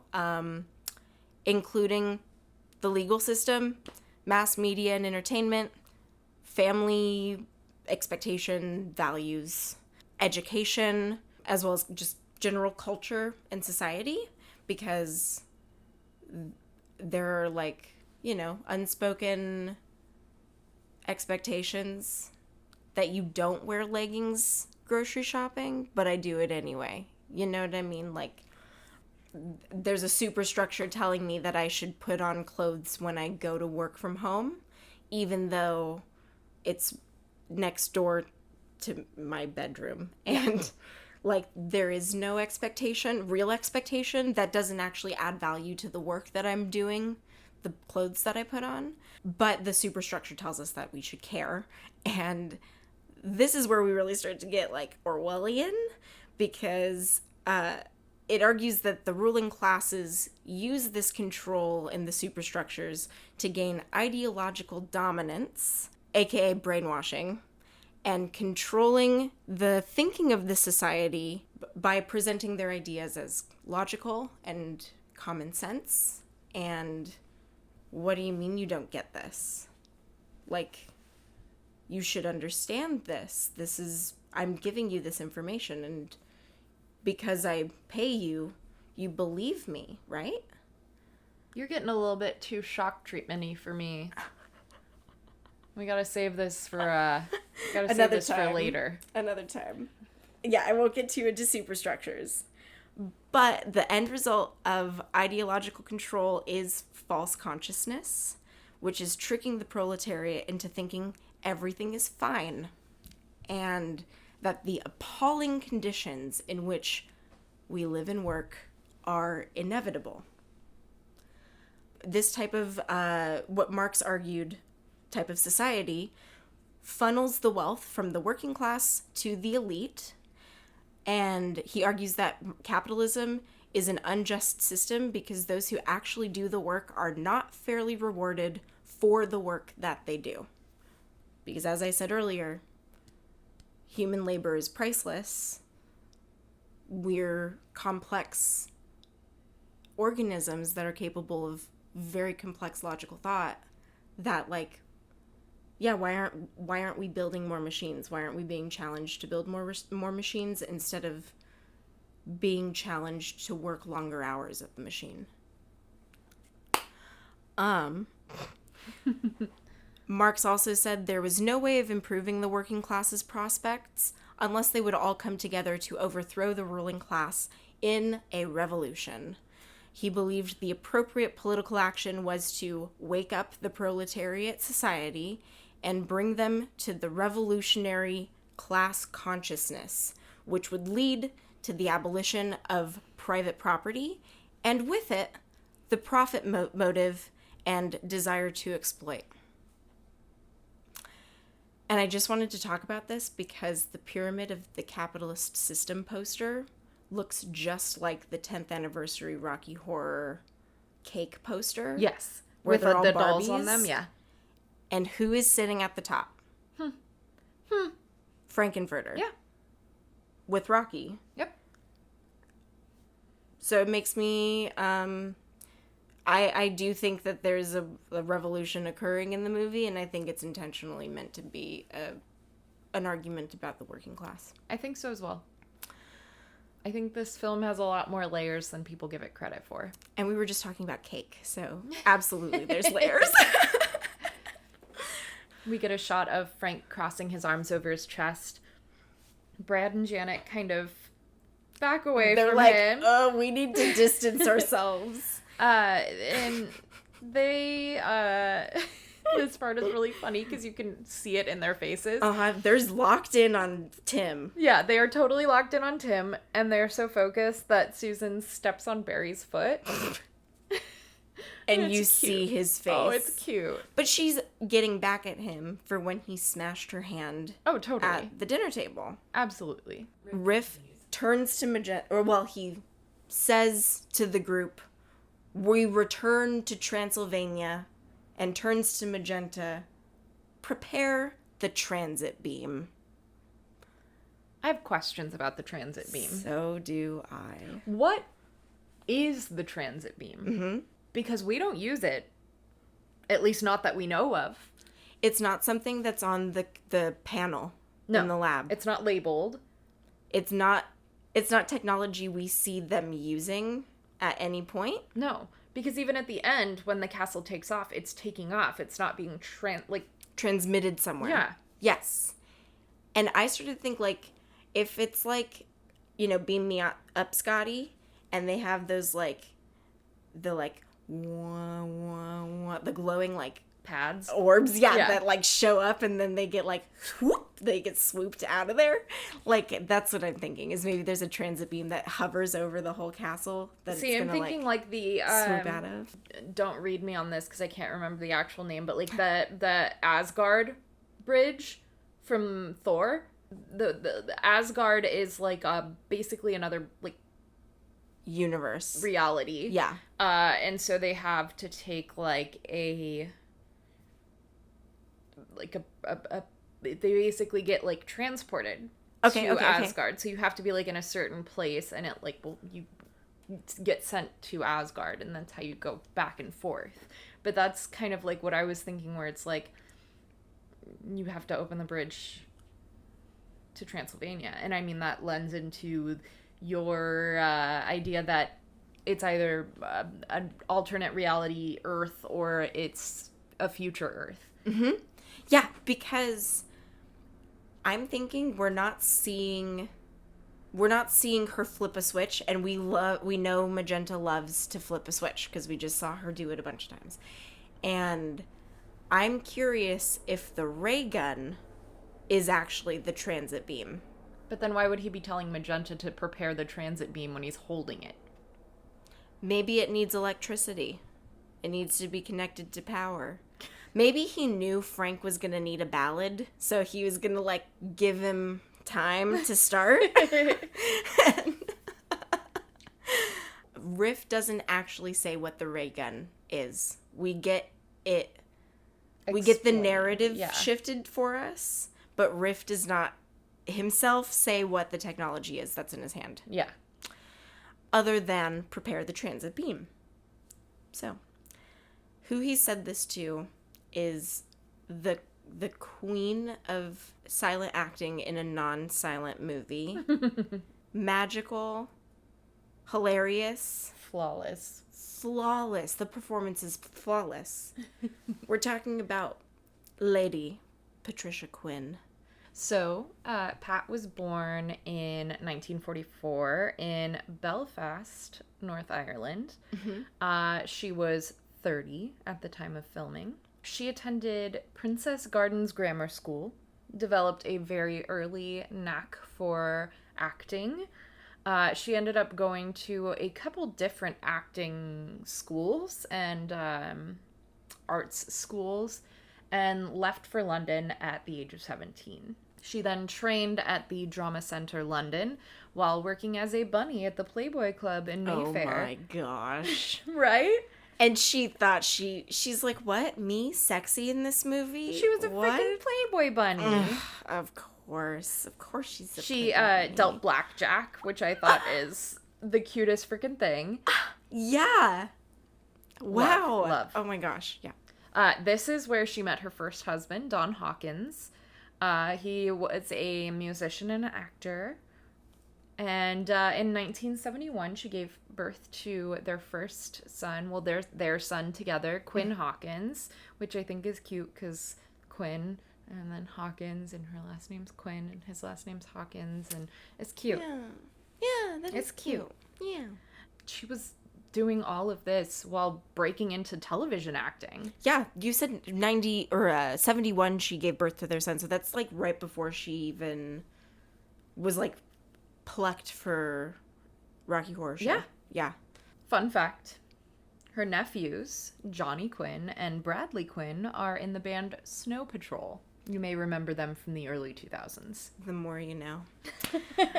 While in London, she became friends with Richard O'Brien and was asked to audition for his new show, you might have heard of it, The Rocky Horror Show, as the usherette / Magenta. And in 1974, she was recruited for the film adaptation, as we all know and are so lucky to be able to see, because she was so close to all of it. She was so close to, like, every step of production. They were writing these songs as they were getting familiar with the material. Like, so much of the universe depends on Magenta's role in it, and I could not have imagined anybody else being cast as Magenta, because she needs to be literally basically Richard O'Brien's sister in real life. Do you know what I mean? Because their chemistry wouldn't be the same if they didn't have the relationship they actually have. This, like, palpable connection. Yes. It's incredible. She was so bummed that she didn't get to sing Science Fiction Double Feature because it significantly cut her, what she felt was like her contribution to the movie, because that was a big number. No, she has no lines. Yeah. She is very few lines. Like, we're going to get the most of her. We got a lot of them in Time Warp, but, like, yeah, we're not getting... And she's an actor. Well, no, I take that back. She's an actress. Yes. Okay? She's studied her craft and takes it very seriously. And she also has a good intuition and a good sense for things, because even though she wasn't going to sing the opening number, she knew she had to do the movie. Yeah. She was like, well, this sucks that I don't get to do it. Wow, this set is incredible. I need to do it. Like, not even a second thought. And we've mentioned it a bajillion times, but she does provide the beautiful lips for the movie's opening sequence. Iconic. So people will, like, she could smile anywhere, and if you've seen Rocky Horror once. And also, okay, I was thinking about this too. To be her, right? And any Saturday night between 5 p.m. and 2 a.m., she can, like, look at the clock and go, my lips are somewhere. They're starting the movie, and my lips are being, like, yelled at and screamed at and sung along with.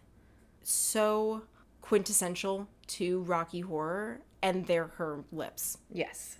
After Rocky Horror, she played Elizabeth Seidel in the TV miniseries The Love School, and then appeared as Emperor Claudius's sister, Lavilia, in I, Claudius, in, like, the years following. But we also know and love her from Shock Treatment, the sequel / equal yes. to Rocky Horror Picture Show, who she plays Nation McKinley. Is Nation the same person as Magenta? I don't know. She appeared in many TV shows, including Hammer House of Horror, The Professionals, Tales of the Unexpected, Good Behavior, The Box of Delights, Lost Empires, Doctor Who, and more. A ton of TV credits, honestly. And in 2000, she recorded the song Guts to Dream with the band The Grand, which was supposed to be the band The Grand, which was supposed to be part of an EP, but the group had broken up before it was released. So she got to release it at the 25th anniversary convention of the film, or of the album? Of the film. The album of the band that's not even working, not even together anymore. She released the unreleased CD she gave to the winner of the Magenta costume contest. Yeah, at the 25th anniversary convention. That makes more sense than the 25th anniversary of that song not being released and then people showing up dressed like Magenta at it. In 2006, she became a DJ and began hosting the monthly Club Myra night at venues, just like in London. She just was like a traveling DJ.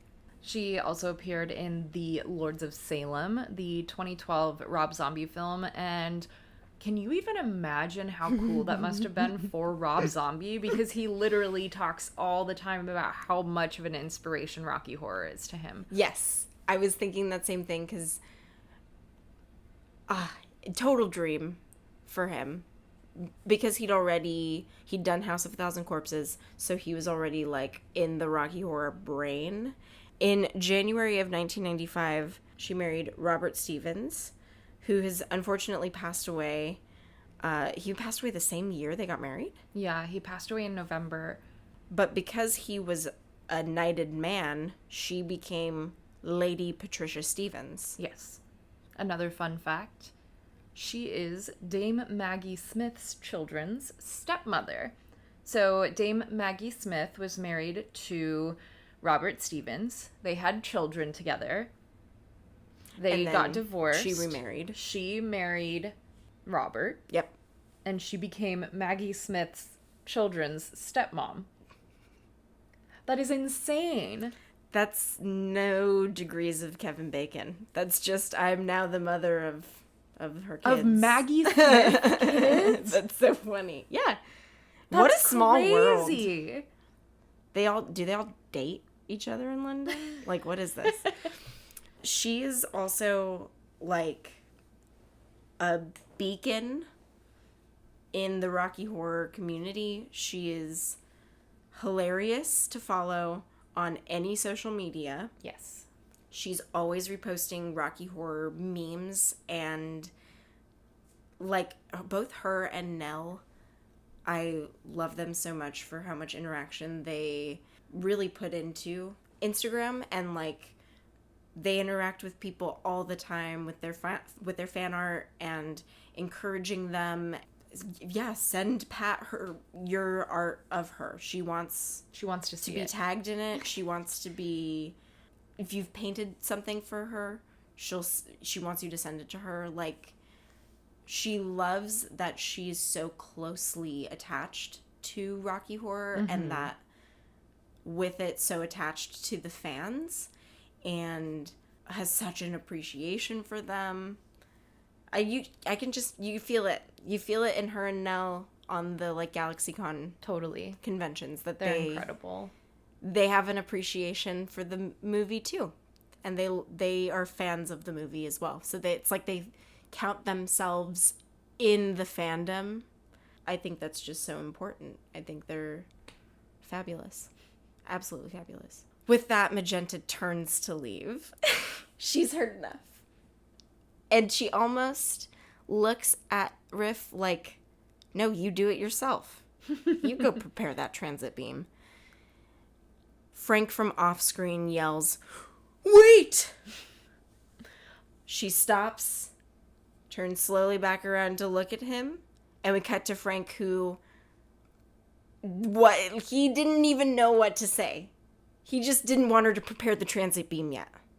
We see Columbia and Rocky concerned in the background. Frank says, "I can explain," and proceeds to sing a song that explains absolutely nothing. We're having more mood whiplash because we were having a grand old floor show, and then we get a full stop when Riff enters, and now, like, the momentum has totally stopped. There's no background music going on. We're, like, awkwardly waiting for what is Frank gonna pull out now. We've seen it all. We've seen he had a pool with a retractable diving board. What else could he pull out at this hour? Riff lowers his ray gun. He and Magenta look at each other, then off-screen to Frank, and Magenta smiles to let him know, go on. But otherwise, they're not mincing words. They've said their takeover speech. I guess we can give him a farewell number. They're thinking, you know? And if you pause here, this is where we get a really fantastic shot. So, all of the comparisons that we've made to an iconic piece of American art, American Gothic, here's another one. I would say this is the look, them cosplaying American Gothic if it were in space. And it's also mirrored. Yes. I don't know what it is about their, like, reflected images, because they have Mona Lisa and Lona Misa and David and Divad. Like, how do you say American Gothic backwards? Gothic America. Frank turns to Columbia and frantically whispers something in her ear. She runs away. Frank turns back to look at Riff and Magenta, smiles, like panicky smile, and then whispers to Rocky something frantically, and he runs away, and then Frank turns to the camera and puts his hands over his face. And he just covers it up. Such drama. How does Rocky know how to use the control panel? I mean, he's slapping it the same way that Frank did, so... He didn't see Frank using it earlier, though. It makes me wonder if Eddie participated in a floor show. Maybe. Or is the control panel just intuitive? Heck, if they have humanoid robots, then yeah, it would make sense for him to be like, read my mind, do the thing that I want you to do, control panel. Columbia, we cut to her, and she has a spotlight, and she flips it on, and it is a big old purple spotlight, just like her big old purple face. Well, okay, so was that spotlight there in Time Warp? I have no idea. I think, well, there were like various like things scattered around the ballroom, so like potentially. Well, it's not a spotlight, it's a Fresnel light. And the type of light that it projects wouldn't be what Frank is actually getting lit with. Like, it would be a much more subdued light. And I think it's so interesting that we're comparing Columbia's face to both like the size and shape and color of the spotlight, and that she's like radiating her attention on Frank. Yeah. And it's his dream. So like a spotlight doesn't need to apply to the law of physics, I guess. Frank lowers his hands from his face as the gray drape curtains drop behind him. Mm-hmm. And it's perfect for the projection he's about to do. We start to, at that point, hear the opening like piano chords of I'm Going Home.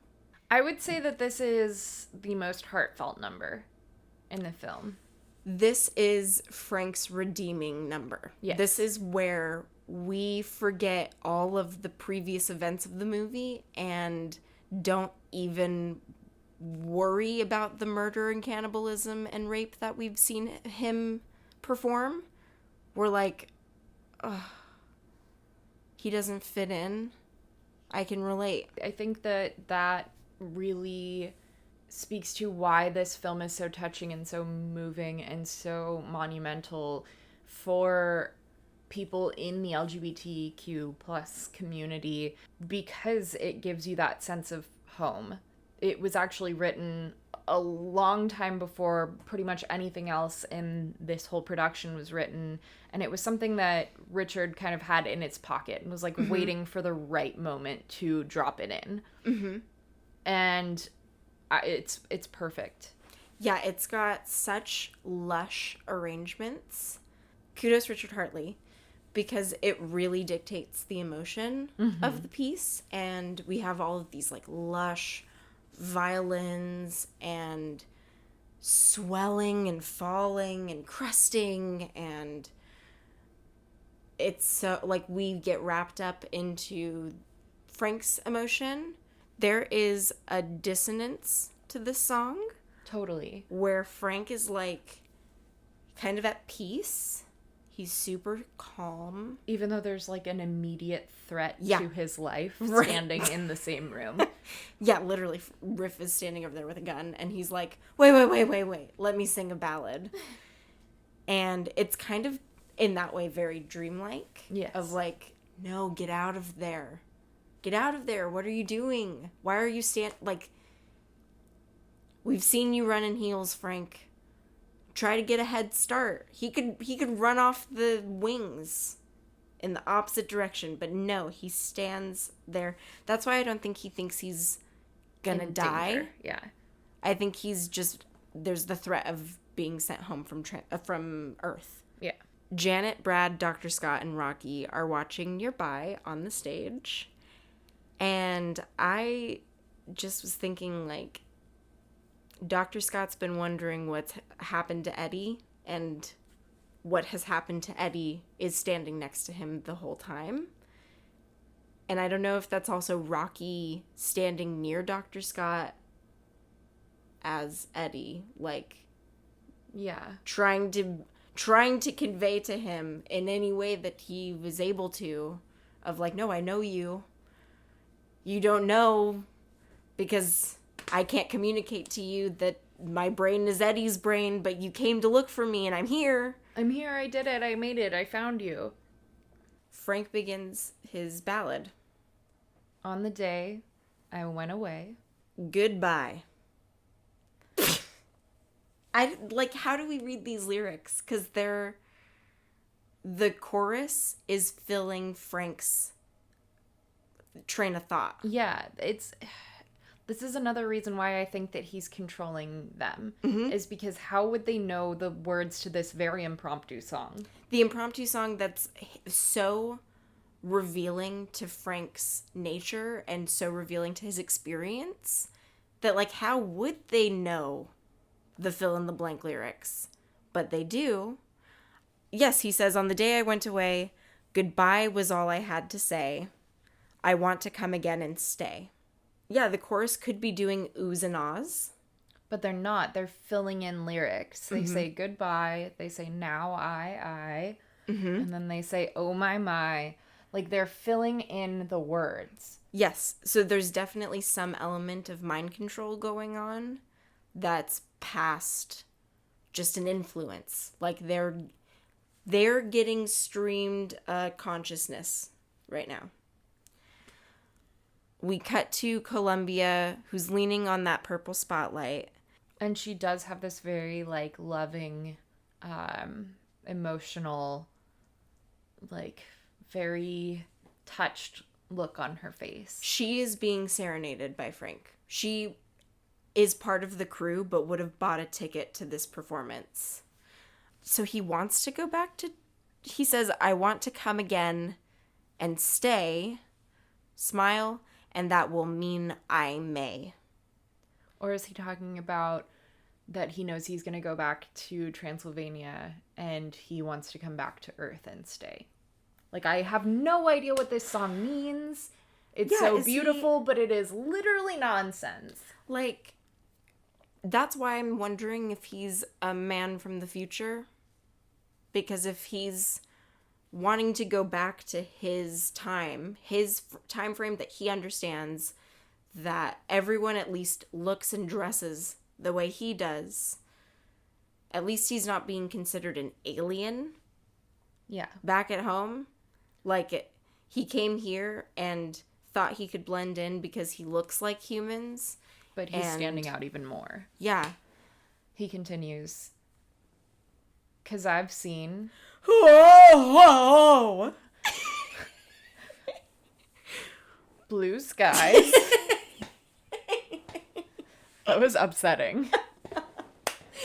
It's the face that Tim makes. It's orgasmic, okay? He rolls his eyes in ecstasy as he kicks a projection lever, I guess. That the projects. same thing that activated the diving board. Yeah, and it's now projecting blue sky and clouds behind him. And it also activates a fan?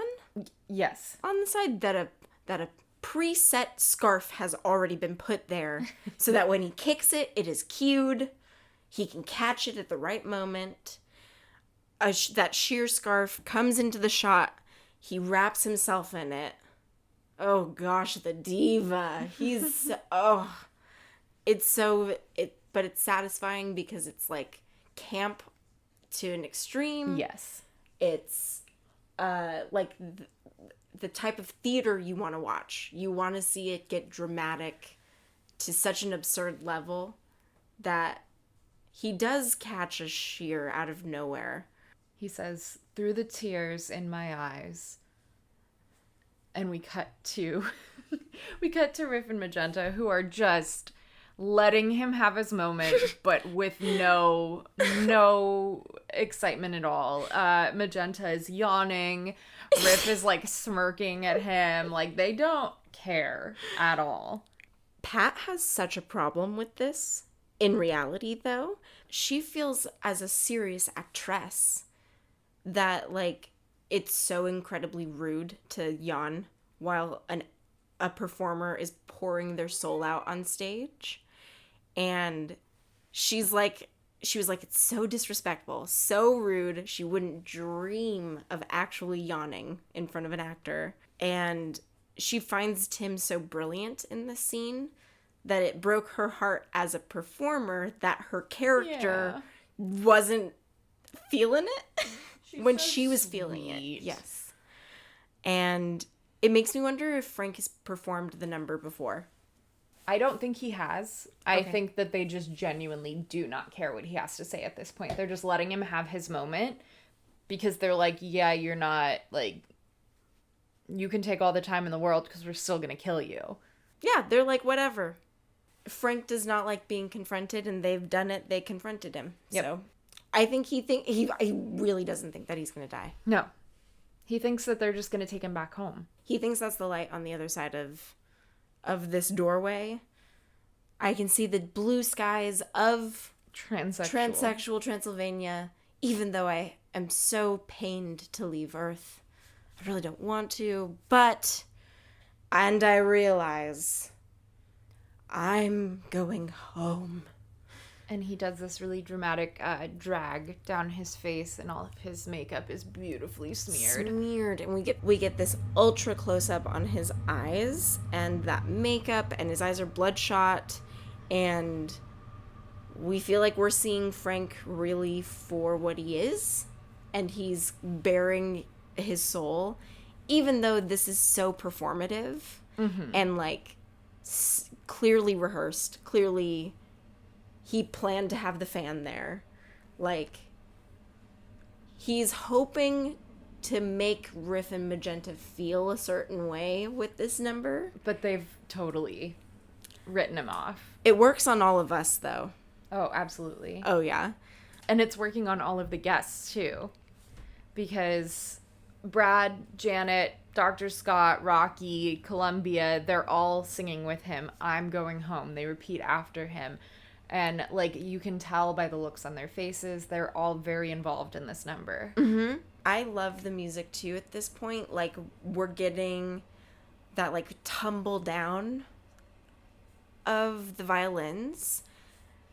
It just is so dramatic, and it feels so epic for someone who's about to have such a great fall. Mm-hmm. Frank is going to have an epic fall. Literally. Like, he's going to fall to the floor. And I love when music can become so much more layered than just the melody and just the lyrics. It's like, no, oh my gosh, the orchestrations on this track are phenomenal. Riff and Magenta fade out of view as we get a phantom audience, question mark, that is now fading in. Mm-hmm. They're materializing in the rows that are set up of these chairs. Columbia does not fade out. The rest of the group does not fade out.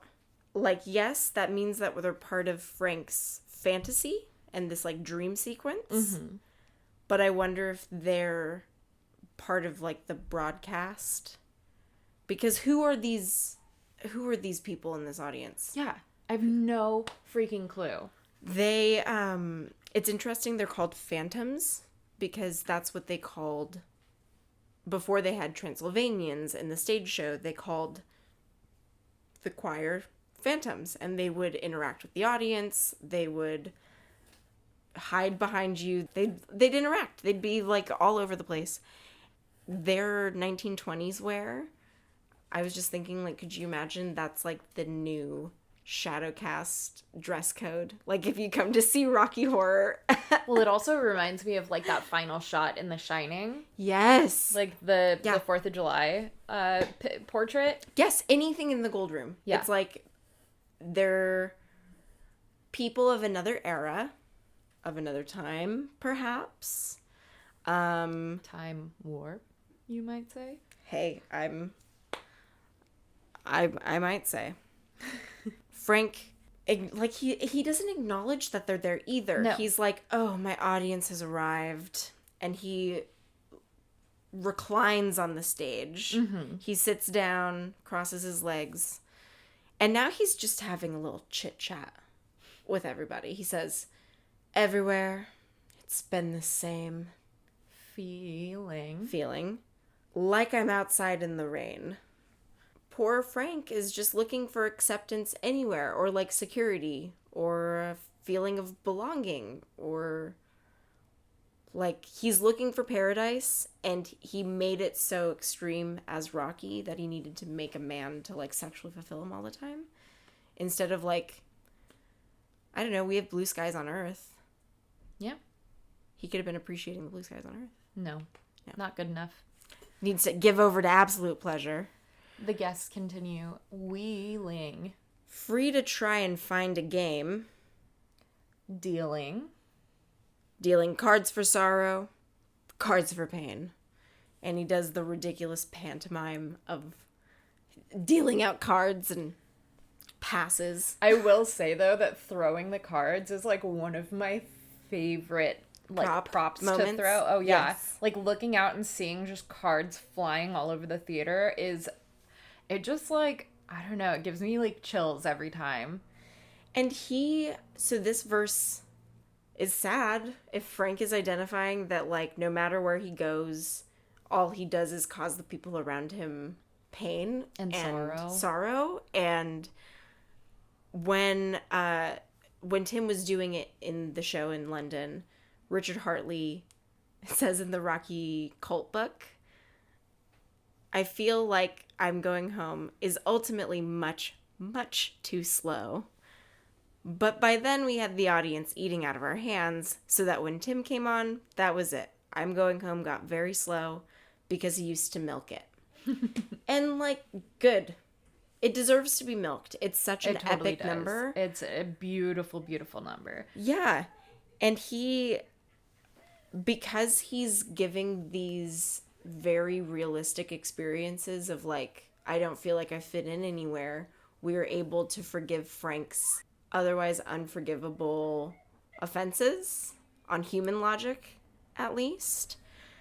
After he finishes dealing those cards, he sighs, he gets back up, and he continues his number. He says, "'Cause I've seen blue skies through the tears in my eyes, and I realize I'm going home." He, in the middle of this, stands, and we get the back shot of him standing into the spotlight. Frank knows he's about to get got. He's going home. Because I know this song is his swan song, so it feels like that carries more of the weight. Well, and the longer the song goes on, the more it feels like it's weighing on him. Like, the more the reality of the situation seems to get heavier and heavier. Yeah, because it's kind of like Eddie's Teddy in that it feels like it's a eulogy, and that he's aware that, like, he should be saying goodbye to everybody, saying goodbye to this audience and to all of his puppets. All of the audience members start to rise from their seats, and who the fuck are these people? I have no freaking idea who any of these people are. No, because they're not the Transylvanians. No. Well, no, they're not the same Transylvanians. Well, that's what I mean. It's like, yes, they're not, like, the group of Transylvanians that we've seen before. Peggy Ledger and Sadie Corey. Cecil, and it's not them. Right. They're all old white people in very fancy attire, fancy formal wear. Some with fur coats, lots of jewelry. A couple of them are wearing tiaras. So it made me wonder if they're royalty. I have no idea. And some of them are, like, holding like playbills. Yes. So it makes me wonder if this is the broadcast audience that is watching the season finale of the Rocky Horror Picture Show, and they can't be on Earth to see it in person, but they can get projected there, and that would explain why Frank can't sign their autographs, and he just dismisses them because it's like, you guys are a projection.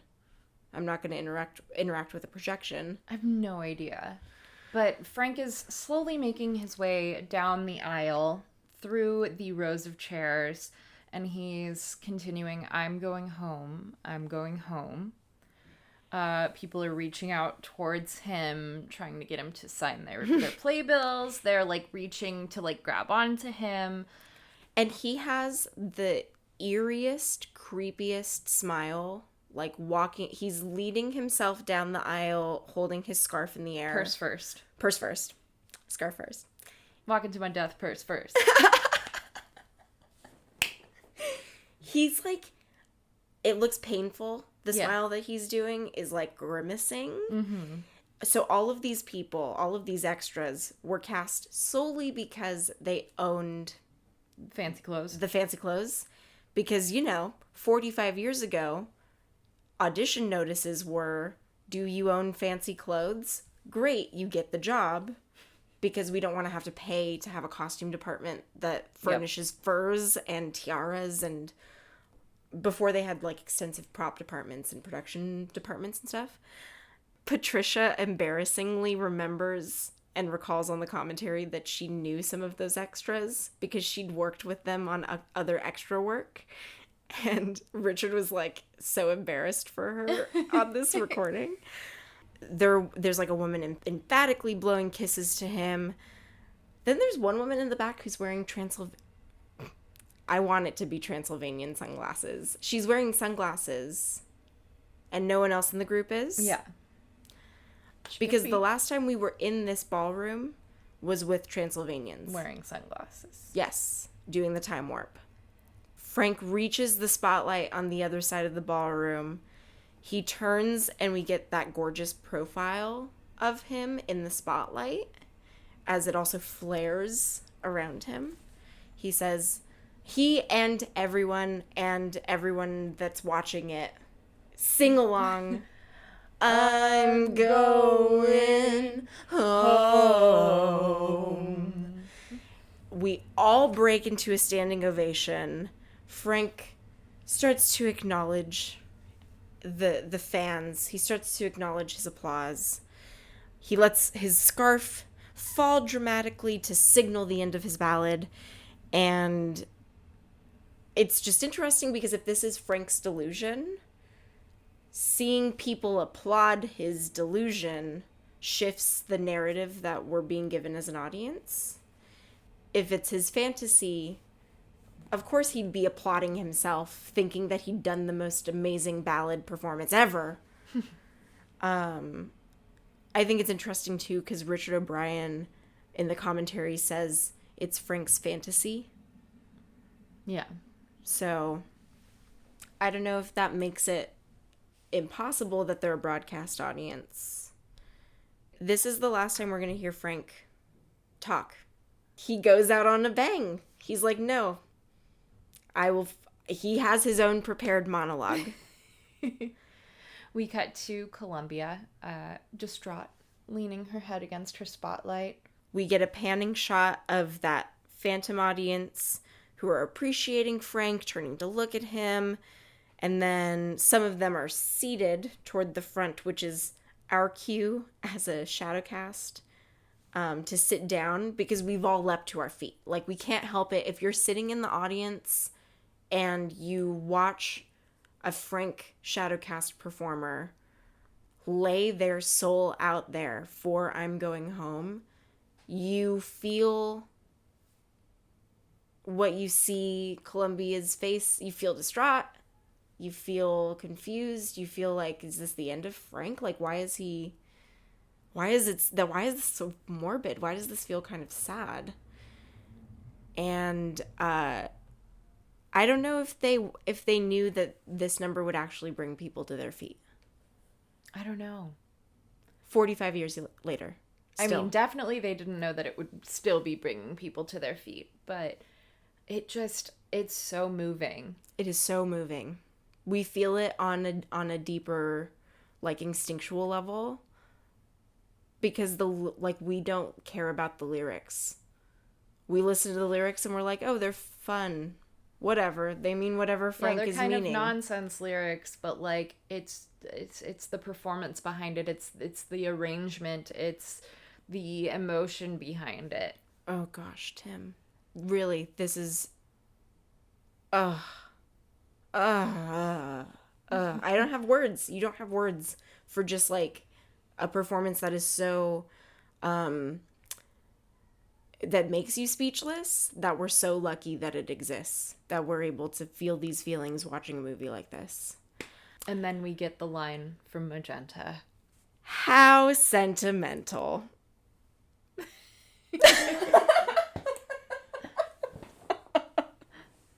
I love that line. Caught me in the middle of being sentimental myself. Yeah, again, shady queen. Originally, she was to be filing her nails during the number, like so uninterested. But how interesting that a woman is calling Frank sentimental. Yeah, when it's like kind of implied that is a more feminine trait. Right. exactly. How dare you reminisce about your pleasant experiences here? Frank turns because he's brought out of his daydream His at that delusion. point. His delusion. And we get the reality that the chairs are now empty. Brad, Janet, Rocky, and Dr. Scott are still huddled on stage. I'm wondering if, like, they and Columbia saw the people in the chairs. Like, if they were part of the delusion and they're brainwashed. I don't know, because I feel like with him controlling them in the way that I think that he is, I think they do see them. Because I feel like they're mind linked with him. Sure. But I feel like that hold that he has over them gets snapped at that How Sentimental, because Frank snaps out of it, and I think they all snap out of it at that point. Yeah. And the music stops. This is when we start to see them reacting. Right. That too. They're standing there. They're watching Frank's ballad. They could run out and get away at any point. Like, Riff has come in with a gun. Why haven't they run off the stage if they're not being mind controlled still? Yeah. Yeah. Riff then says, and also presumptuous of you. I feel like they're answering my questions. I feel like Magenta and Riff are like, stop being so sentimental and stop presuming so much, okay? They start walking towards the camera, but towards Frank, down the aisle. We're backing Frank down with them. Yes. Like, Frank has walked all the way up that aisle. He made I'm Going Home. He took that whole song to travel up that aisle. And now he's getting stalked back right the way he came, right back to the stage. They're sideways watching him, so you know they're pissed. And Deadeye staring him down. They're totally unafraid. They're not afraid of him overpowering them because it's 2 against 1. And apparently that's all you need for successful mutiny laborers is simple numbers to overthrow the means. 2 against 1? Yeah, to take back the means of production. Riff continues. You see, when I said we were to return to Transylvania, I referred only to Magenta and myself. I feel like this was supposed to be like an aha moment, like, I gotcha, but I think Frank already realized that. I think that Frank knew, like, yeah, I think he realized partway through the song, like, ooh, they're not taking me with them. This is the end. He saw them yawn, and then he was like, okay, I really need to turn up the Judy Garland. I'm going to sit and lament on the stage. And he's hoping to still get more of a reaction out of them. And that might be why he's grimacing, walking toward them of like, this is really awkward. I thought you guys would be into this by now. And like, yeah, you put the note, Riff has had it. Officially. Yeah, they're not at all interested in abducting the humans either. No. Which is interesting. If they're not planning on further observing Brad and Janet. No. They haven't been. They literally brought Brad and Janet in and involved them so that Frank would get distracted and they could plan their mutiny. They had no interest in these humans. They had no interest in any of what was going on this evening except that it was going to distract Frank enough. Yeah, because I looked up the trope Cloud Cuckoo Land because it's a place with some very strange customs and traditions where all of the inhabitants act like they're culturally out of it nut jobs, even when they're talking about completely mundane things, which, like, that's so indicative of Riff and Magenta. The whole time they seem to be talking in a little bit of an alien code. Yeah. And as far as they're concerned, Brad and Janet and us, the audience surrogates, are the ones who are really crazy in this situation. Frank is backing away. He's just appalled. He looks like so shocked that Magenta is in on it. Like he thought Riff might one day get sick of the abuse and might try to overthrow him. But like, you too, Magenta? And I don't know why he's so surprised, because we've seen him abuse Riff. Mm-hmm. So it's like, this is the comeuppance that was coming to him. Riff continues his speech. I'm sorry, however, if you found my words misleading, but you see, you are to remain here, in spirit, anyway. And this monologue that Riff is giving us is more voice that we've heard from him than any other point of the movie. He's actually quite eloquent and well-spoken. Mm-hmm. Frank had just put Riff in a position of inferiority and then further adapted how he treated his own employee because of the superiority complex Frank has. Because Riff isn't actually stupid, ugly, or unable to form sentences, because he doesn't have a hunchback anymore. He's lean. He looks just as sexy in the lingerie as Frank was looking in his lingerie. You know, just a different type of guy. Yeah. It's just that his own behavior has evolved due to his mistreatment at the hands of Frank. I'm just wondering when, like, if Riff was always planning to kill Frank, or if he was ever planning on just, like, leaving him on Earth. I don't know. And abandoning him. I don't know. At this point, Riff points his ray gun at Frank, and Frank backs away quickly and falls on the stage. In the same place that Columbia fell during Time Warp. True. So it's like Riff and Magenta knew exactly how to take over. They just needed a plan. Yep. We cut to Janet, Brad, Rocky, and Dr. Scott. Dr. Scott says, Great heavens, that's a laser. Riff says, yes, Dr. Scott, a laser capable of emitting a beam of pure antimatter. Does that mean it doesn't matter? That's a favorite callback of mine. Oh, it's so good. Yeah. I literally cannot hear that line without asking that question afterwards. Maybe it doesn't matter. Maybe. What does matter is that Dr. Scott recognizes the technology immediately. Mm-hmm. Unless he was studying it during I'm Going Home. Like, he was just, like, watching Riff standing there and was, like, trying to figure out what kind of technology it was. But it's something that he turns and says to Brad. I don't know what Dr. Scott might be doing in the CIA? Be actually working on. Right. Because all we know is that he's on the board of the Organization for Unidentified Flying Objects International. Okay? He could be from Germany, or could Dr. Scott also be from another planet? If he's a rival scientist, could he be a different alien? I mean, technically he could be. See, where my brainwave was going is he is working for the CIA. Technically, during this time, in the 70s, what was the CIA working on secretly? A lot. Stuff they didn't want us to know. Oh, absolutely. Stuff they still don't want us to know, probably.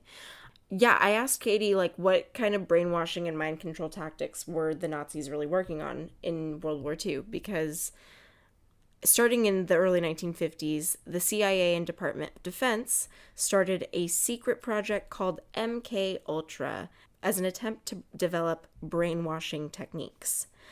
They experimented with drugs such as LSD and mescaline, chemicals, electroshocks, hypnosis, sensory deprivation, isolation, verbal and sexual abuse, and more.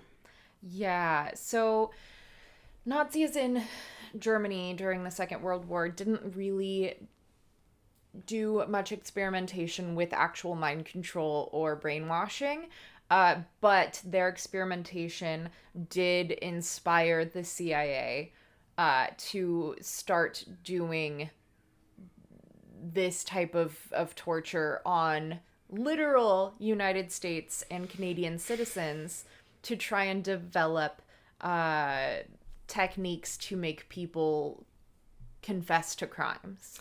Yeah, different interrogation tactics. And I say inspired because it was literally directly inspired by the horrific torture that the Nazis incurred on their victims.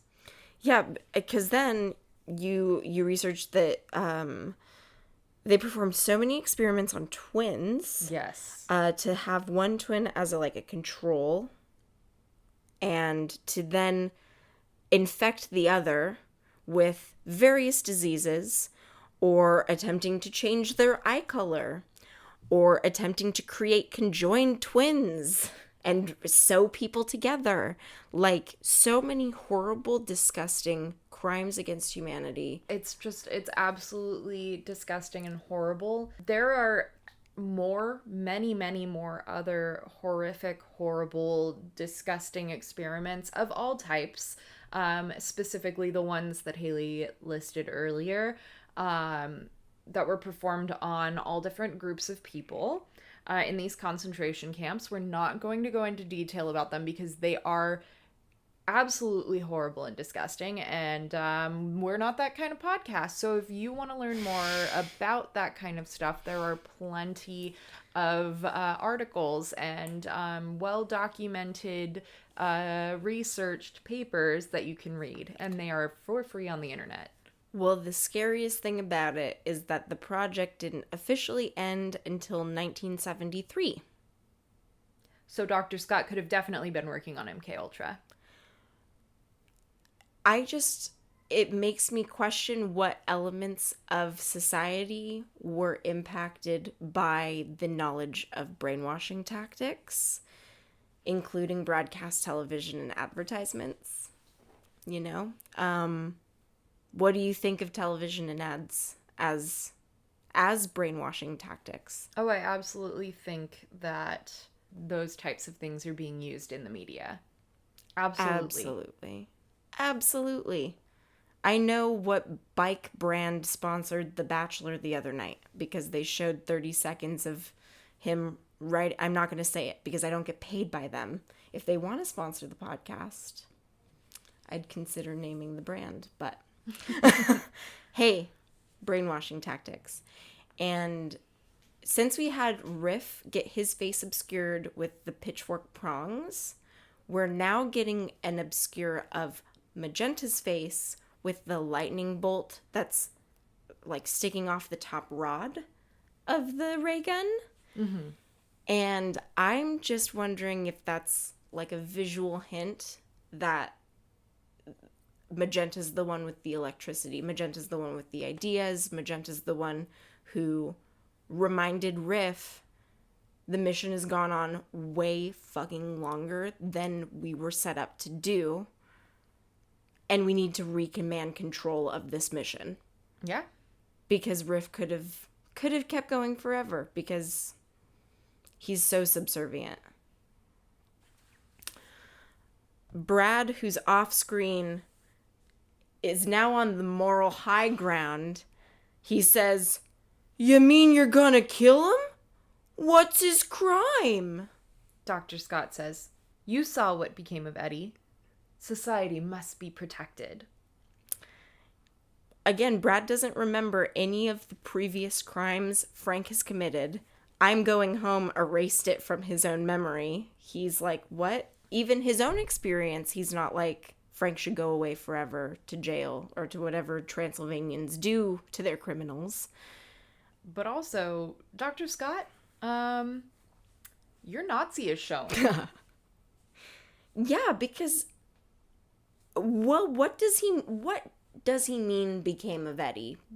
A drug dealer? Does he think that it's their fault Eddie fell into this lifestyle? Or does he mean literally what became of him, as in dinner?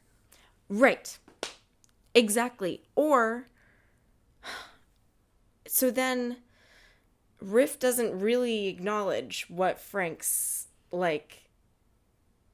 Brad asks the question and Riff doesn't exactly answer what his crime is.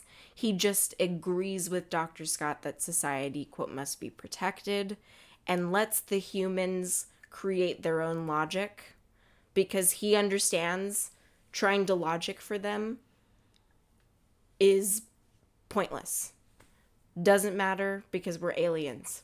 I could be killing him for any reason and you guys wouldn't understand. So sure, society must be protected. That's a good enough reason for me. Riff says, "Exactly, Dr. Scott. Now, Frankenfurter, your time has come. Say goodbye to all of this, and hello to oblivion." He gestures with his ray gun. Hello. With a slow smile, and then he twitches his lips on oblivion. And bum, bum, bum. With that, we say goodbye to all of this. And Goodbye you'll to this have to segment. say hello to our next episode. Until then, follow us on Instagram at Time Warp Radio. We're on Facebook, Time Warp Radio Podcast. Our blog is timewarpradio.blogspot.com. We're on Twitter, Time Warp Rad Pod. And we love you guys so much for listening to this. And Sorry this episode is so long. No, I'm not sorry at all, because this has been like so fulfilling for me, and it makes my heart feel so full, and getting to talk and go off the rails about what could it possibly mean has been very rewarding for me. And I'm not ready for it to be over yet, so Nope. You'll have to tune in next time. So don't forget, On Wednesdays we watch Rocky. Bye. Bye. Please don't forget to rate, review, and subscribe. It really helps us out, and we appreciate all your feedback. We'll see you next time.